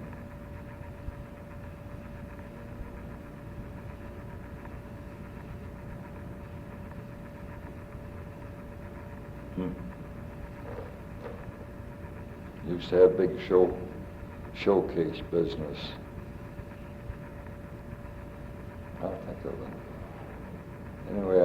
enjoying seeing him because he had a lot of kiln-dried lumber. Okay, yeah. And he had a lot of them. He wasn't using it. And so I went over and asked him. I said, I got these cars. I'd like to find some place to get them out of the weather.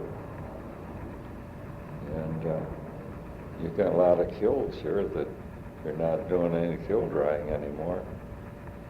Yeah, there's a lot of room back there. So we walked back and I turned the lights on. He said, yeah, if you can fix them up so you can get them in here, why, go to it. So we had them in, I don't know how long. Mm-hmm. And he never charged a penny for them. I'll be darned. Where was that? Well, it's, you know, when you go over where the Cedar Street, Mm-hmm. you know where you go over the railroad? Yeah. The building's back in there. Wasn't the old Hugh Lyons plant, was it? Yeah, whole Hugh Lyons plant. I'll be darned. Uh-huh. Yeah, we had them in there for a long time. When you, in the late 30s and in the 40s, Tom, we must have had those cars still, didn't we, in those times too? Yeah. Were those? They're in the museum now. Yeah, but at that time, were they up in the auditoriums? Or up on the roof When there? we could. Yeah. Uh-huh. During that, we found them. Was there a push during the war to try and get rid of those? Do you remember? No, not that I know of. Okay. The only time I know they wanted to get rid of them, Steineman and what was the other guy? Used to call them the Quiz Kids. Skinner brought them in. Oh, Burnham and Burnham. Monahan, maybe. Yeah. Yeah. Okay. Well, Burnham and I think it was Burnham and Steineman wanted to buy in 1920, so they went to Schoen, told Schoen he didn't like to buy it. Schoen called me up and said, got a buyer for your 1910 car. And I said, that's interesting. How much money? And he said, I don't know. But he said, figure out how much money we got in it, will you? Well, I bought all new seats for it, all new leather, and we'd sewed all new seats into it, revamped it all up. And the fact is, we just got new tires for it. And so we figured out how much money he had. So instead of calling him over the phone, I walked over there and I said, it's none of my business, but here's what we got into it. But I said, if you're thinking of selling it, I got one bid of $22,000 for it right now, anytime, and if whoever bids over that, to let them know, and they'd raise it. And he said, 22,000. I said, yeah, we probably got $1,800 or better in it. And I said, I got the transmission out of the DeWitt there when they scrapped that old fire engine they had. I got the transmission out of that, and that's why we got a transmission in it. And he said, well, he said, I haven't got to bid anything like that. He said, can I ask you who's got that kind of money? And I said, yeah, Henry Ford. He says, how does Henry Ford know about it? I said, you know, we had him on display there during that 50th anniversary or 100th or whatever it was. We had them all on exhibit there in Coble Hall. Not Coble Hall, but where Verner's Ginger Ale is now. We had them all on exhibit there. And I said, Henry Ford come by and want to know who was in charge of the exhibit. And I said, I was. And I asked him if I can help him. And he sent his 2 bodyguards away, and he said, I'd like to get that 10. He said, I'm very interested in it. He said, I'll tell you what I'll do. I'll give you a standing offer of $22,000 for that car. And I'll make it well worth your time to tell me when they're going to sell it. And so, what was the controller's name? Was Show. Show. Yeah, Earl Show. Earl Show. And he looked at me and he said, "Are you serious?" I said, "I'm serious as hell." And I said, "If you want a written statement, I'll call him up and ask him for it." He said, "That isn't necessary. I think we better keep it." Mm-hmm. 'Cause, you know, Steinman and Burnham never spoke to him again after. Oh, really? They were So, mad about that, huh? Yeah. Yeah, they were buying the gold. Oh, boy, they sure were. One of the rare cars. Yeah. And then too, Malcolm, the singer, he's on Finger Lake. He has a great big Mm-hmm. old car exhibit there. He wanted it very bad. Mhm. We made a crankshaft for one of these cars. Did do you remember any of the things that you did for, like, the 50th and those kind of anniversaries? Were those kind of special? Oh, there were specials, painted roads and one thing. Yeah. There were special cars. Yeah. I don't remember anything in particular about them. Tom, how about the move? Let's see, eventually you left from Building 64 and went over to Porter Street. Porter Street. You were still here, weren't you, when you did that? Oh, yes. Yeah. What, do you remember why we did that? Because engineering wanted the floor for where we were doing all the business. They wanted the... They needed the space? The space. They had all drafting tables in the back end. Oh, yeah. That's another funny joke.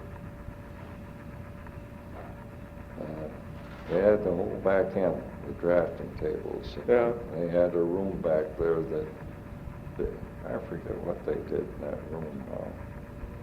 I forget who was in charge of it.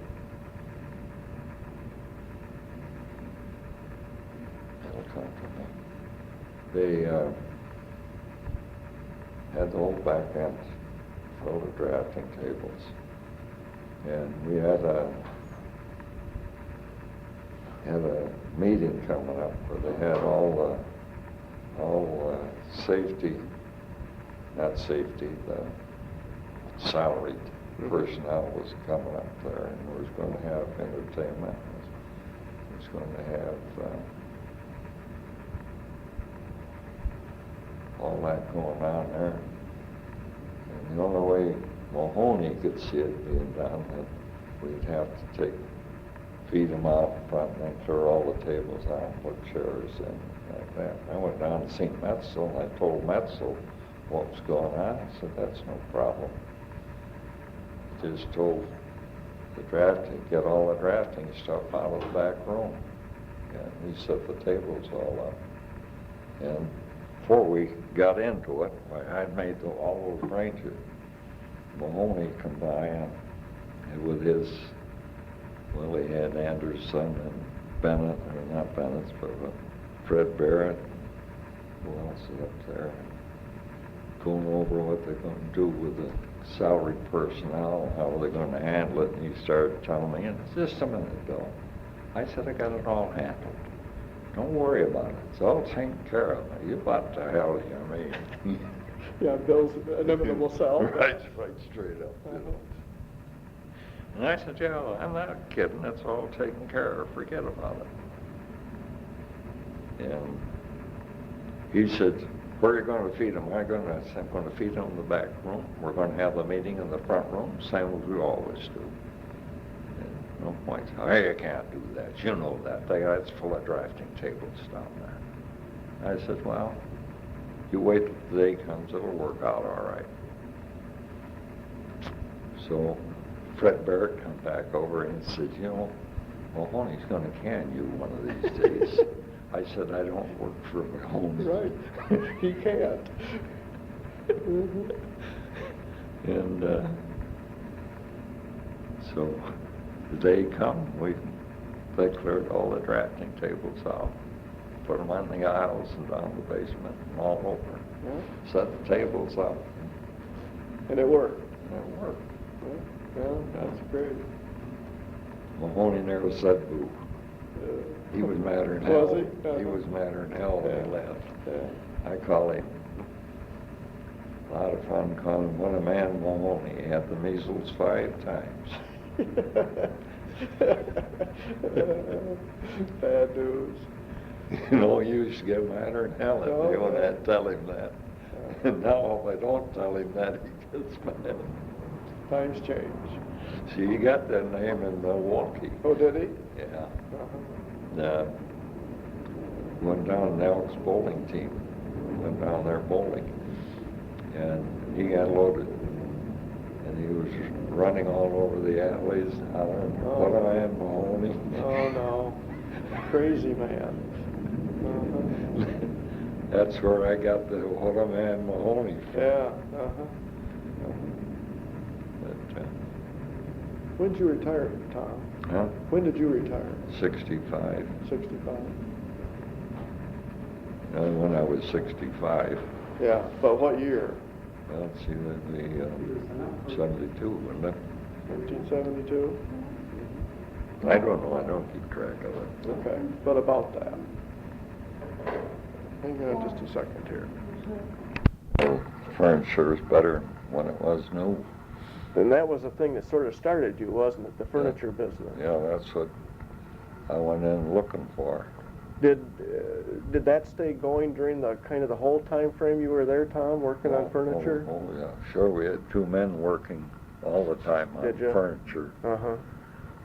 And rebuilding them and retrimming them. They retrim a lot over there now. They buy this stuff in big rolls now. Yeah.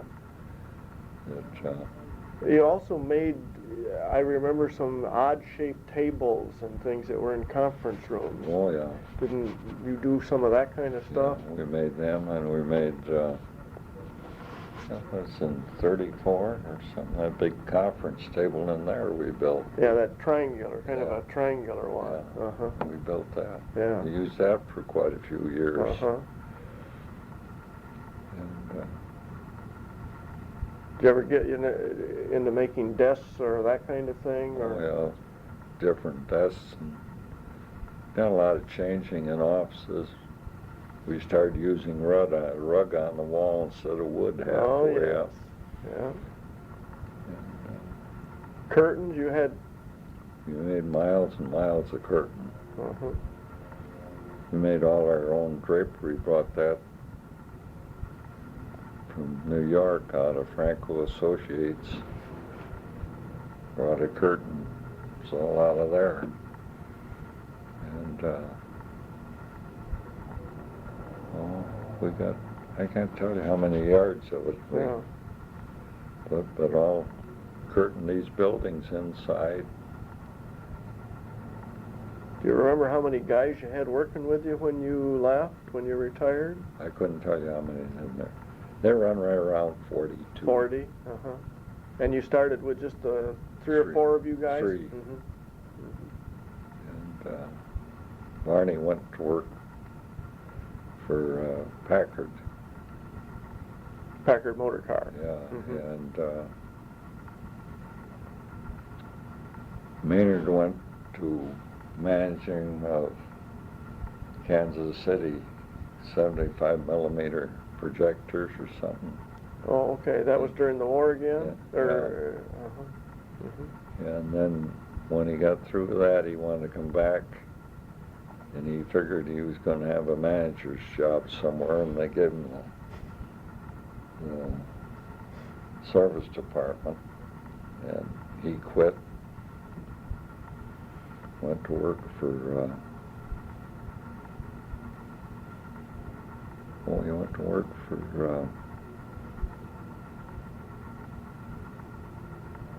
Thor Power Tools and Power Equipment. Mm-hmm.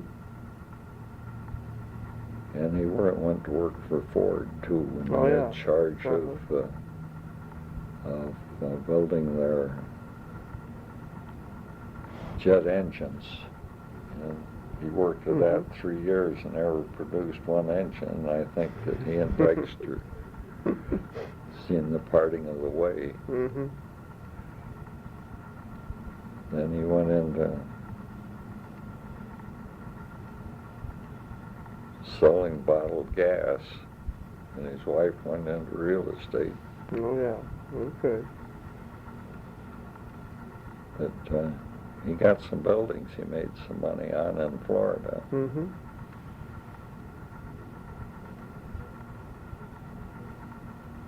See, Tom, did you have any one show that you thought was the best out of all those that you did? It was all work. See, these shows, a lot of people don't realize what goes into a show. Going into a show, you got 450 dealers coming in. You got to find rooms for them. You got to find a place for your meeting. You got to find a place for exhibits and a place to eat. Mm-hmm. And there's a lot of jockeying around. In other words, we jockey with Ford and jockey with Chevy or Buick.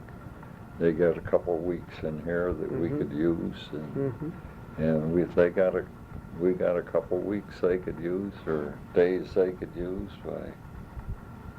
They tie them up about 5 years ahead of time. Oh, do they? Yeah. You working that far in advance? Oh yeah, you got to, because you don't get in anywhere. Was there competition between the various divisions and other car makers No. for those kinds of things, or No. would you work together? We work together. What I mean is, in other words, you want 10 days somewhere. If somebody's got 2 of those days, well, you're out of luck. Okay, you wouldn't try and see if you could move them or those kinds Move of them, or maybe we'd have 5 or 6 days or something they wanted. And then a lot of jockeying around. Then after you got it, you had to go to see where they can get the cars in there and what unions you had to use. And oh my goodness, did you get any union hassles with those kinds of things? Oh, sure. Yeah, they got about 5 unions to go in New York to a show. And your guys couldn't do some things and they had to? All they can do is supervise. Oh, really? Oh my goodness. And used to be, when I first started going in New York, this goes back a ways, that go in New York and unload the stuff, and the only help you could get, you'd go down to the dealers and see what guys wanted to work. You'd borrow them from the dealer? Borrow them from the dealers. Oh, gracious. And only thing it cost you was the meal at night and taxi cab back to the dealership. They were all non-unionized or something? No union. Didn't require nobody you. worried about it. But that changed little by little. And now you got all kinds of unions. And so you guys ended up were you doing the negotiating then with getting the people and all of those kinds of things? Oh, yeah. So that was part of the task. Yeah. Going to town, you know, that you got today, you have business agent for the steel workers, business agent for the millwrights, business agent for the woodworkers, electricians, all of those. Would they work with you, or did you have to kind of bribe them, so to speak? You did with them. They would work okay with you. 90% of the time. Detroit was a rough place for years, and it still is.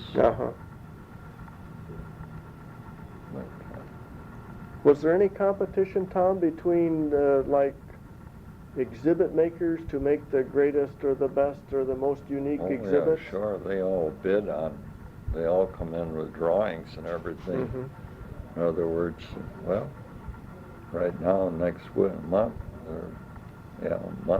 the end of April, there'll be maybe 3 or 4 different companies who want to come in with their sketches of what they can do, and see if they can get the job of either building it or designing it. And so you guys would then evaluate those whatever people?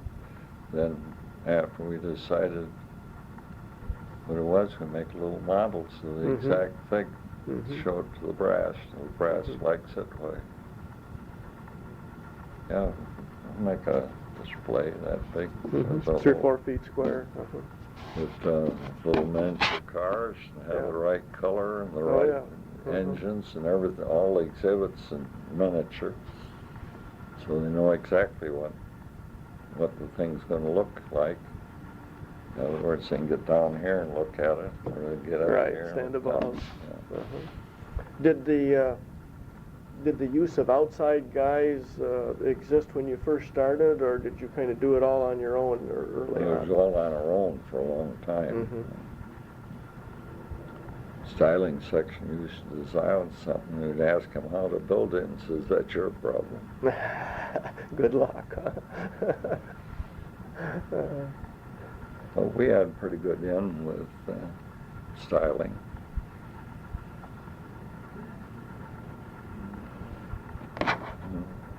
Who do you think was the best boss you had over the years?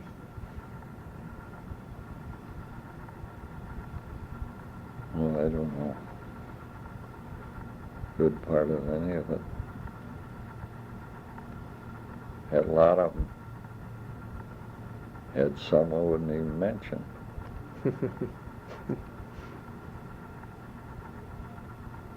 Did they tend to go out with you, or would they stay home? You know, they'd go, when the brass come in to look the show open on Friday, they'd be there. But they wouldn't come out during the week to see how you were making out and that sort of thing? Somebody around was the zone people or something like that. Did the various zone folks give you a hand in your... It used to be you used to use all the surface personnel. Okay. For it, but that went to the wayside. Of course, the union had a little to do with that, and then too, it was pretty expensive to pay the service guys.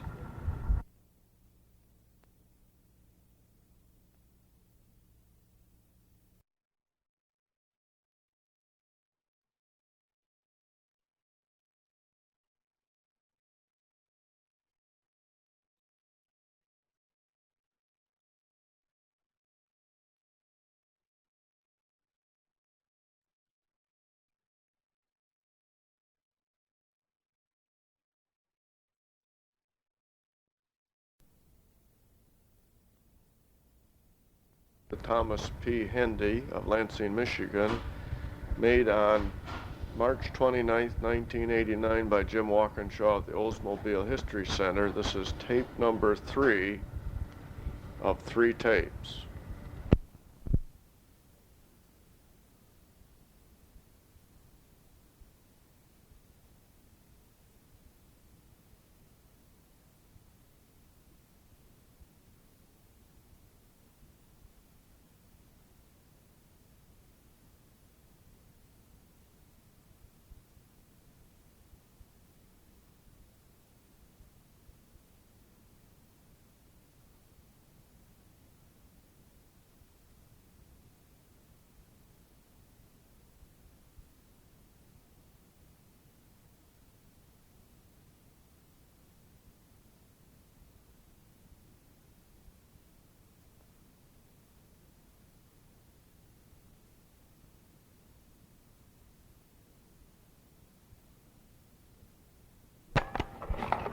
There, we're back going again. Did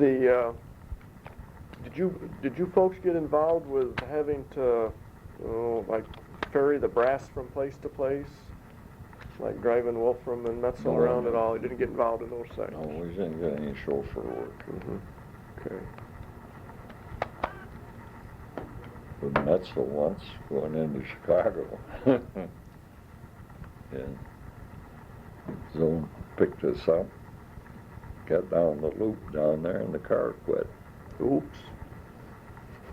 Metzel didn't say a word or anything. He just stepped out. Here's a cab. Really? And everybody got in the cab and went, huh? No. Just him? Just stayed there, find out what was the matter with the car or whether that be done. Oh, okay. Yeah. But he didn't look at the engine or ask any questions or anything. Uh-huh.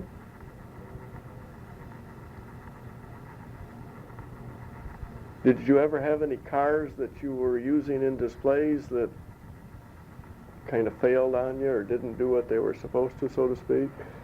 No cars, no. We've had exhibits stalled, quit. Motors burn out, electric motors burn out, things like that. That you would then go fix or replace or do something? No, we generally carried enough stuff with us to take care of 90% of them. As time wore on, did you move from the train, Tom, to flying stuff more frequently, or did you always go? As the train went out, Uh-huh. then we went to trucking. To trucking, okay. Yeah, we hired quite a well. Motorama alone carried 55 trucks. Wow.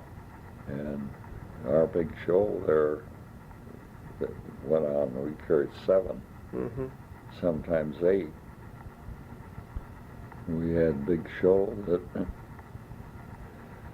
I forget now, what was it, 29 baggage cars. Wow. And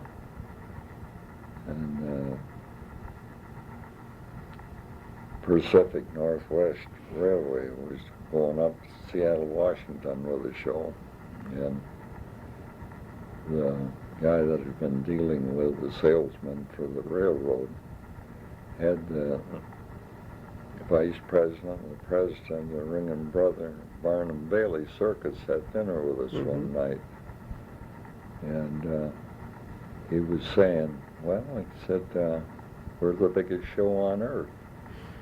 And I said, how many baggage cars are running? Well, he said, we run all the way from 19 up to 22, depending on what town we're going into. I said, well, I'm hauling 29 right now. He wouldn't believe it. When we got through, you had to go out in the railroad yard and count them. You did? Yeah. You wouldn't believe it.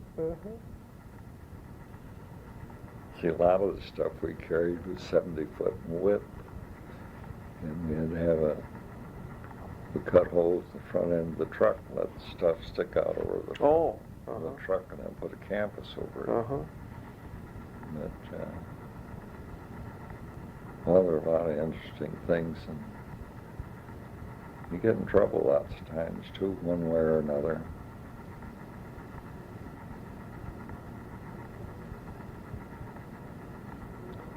I don't think I told you about Chicago, no. No, we didn't talk about Chicago. One time then, we had a show going in Chicago, and they were on strike at the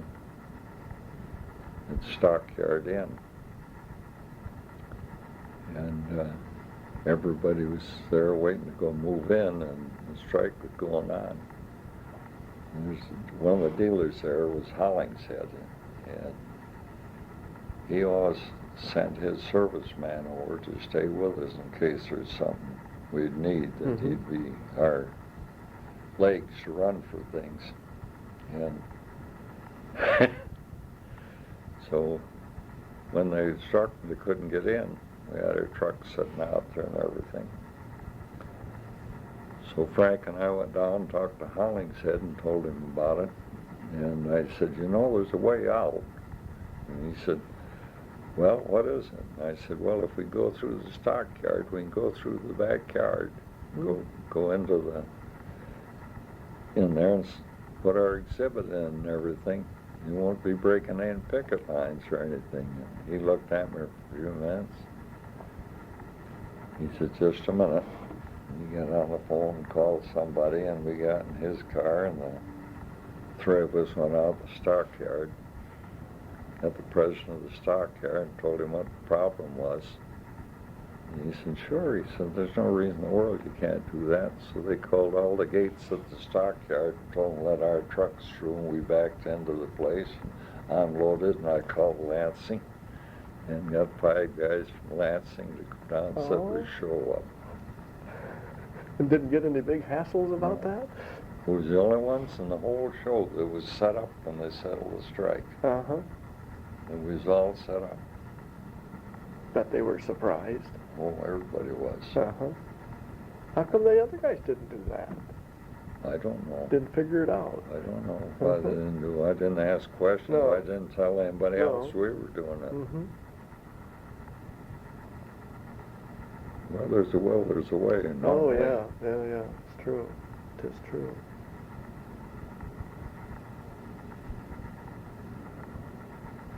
Well, Tom, I don't know. Think of any more things you want to relate? I kind of run out of questions for the moment, so it's up.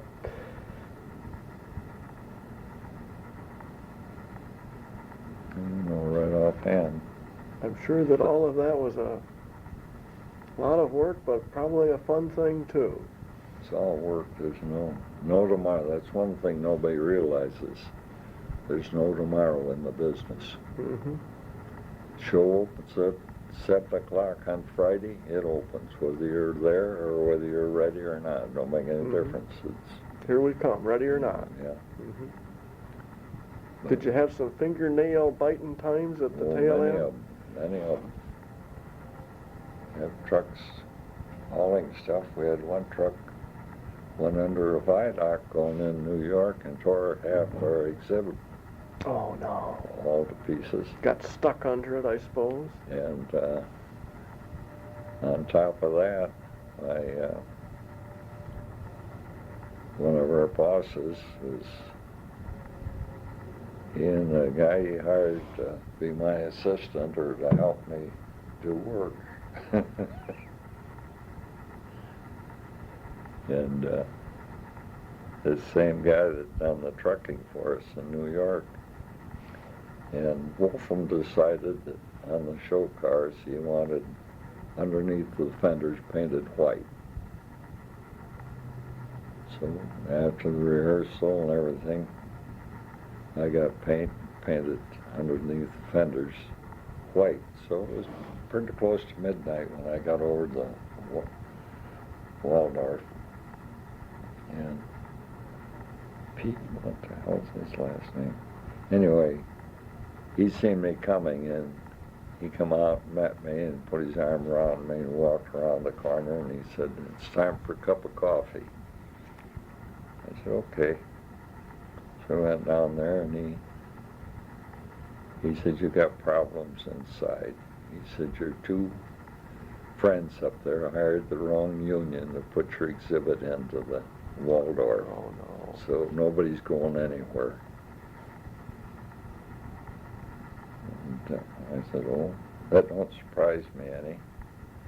So we turned around, went back in again, and they both come running over and said, "You got something you got to straighten out. We can't do anything about it." I said, "Well, what's the problem?" They told me that they refused to put the stuff in. I said, "Well, we'll find out." I said, "Well, right now, I'm going upstairs and I'm going to wash and I'm going to come downstairs and get a sandwich and I'll be back down." And he just went through the roof. He said, "You can't do that." I said, "I haven't had anything to eat since 11 o'clock this morning." So I went upstairs and come down, had a sandwich, went down. So then I said, "Where's the business agents?" I got the two business agents. We started in a room and the two buddies, they come with me and I said, "I didn't ask you to come. I'll take care of this, whatever it is." And so we went in a room and I asked him what the trouble was. And I said to the business agent, I said, "We've done a hell of a lot of business with you. And you doing damn well you can't come in here and do what you're doing. Now, what you making a damn fool out of yourself for?" And he said, and then quite an argument over it. And finally, he said, "You might just well make up your minds. You can't put the stuff in here, and there's no use us stalling any longer." Well, he says, "I'll tell you what I'll do. If you put one man to work out of this group of men I got hanging out here," he says, "we'll let the other gang come in and do the work. Pay one guy." I said, "Okay, it's a deal." So they sent them all home. sent him away, and this one guy stayed. He worked as good as any of the rest of them. And he took care of it that way. And first thing they woke him over and said, "How much money did it cost?" I said, "It didn't cost a goddamn dime." Why was I supposed to pay somebody money for it? Oh, he got us in all kinds of trouble. What was it? He just couldn't deal with those kinds of people, or? Oh, he just didn't know what was on. He wanted to play big shot and do this and do that. I had 2 or 3 that he was my boss too.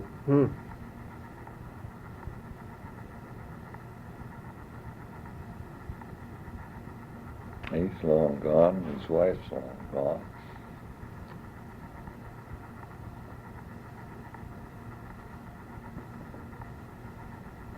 Well, shall we stop, Tom? Okay. Good job. We covered a lot of ground there, so.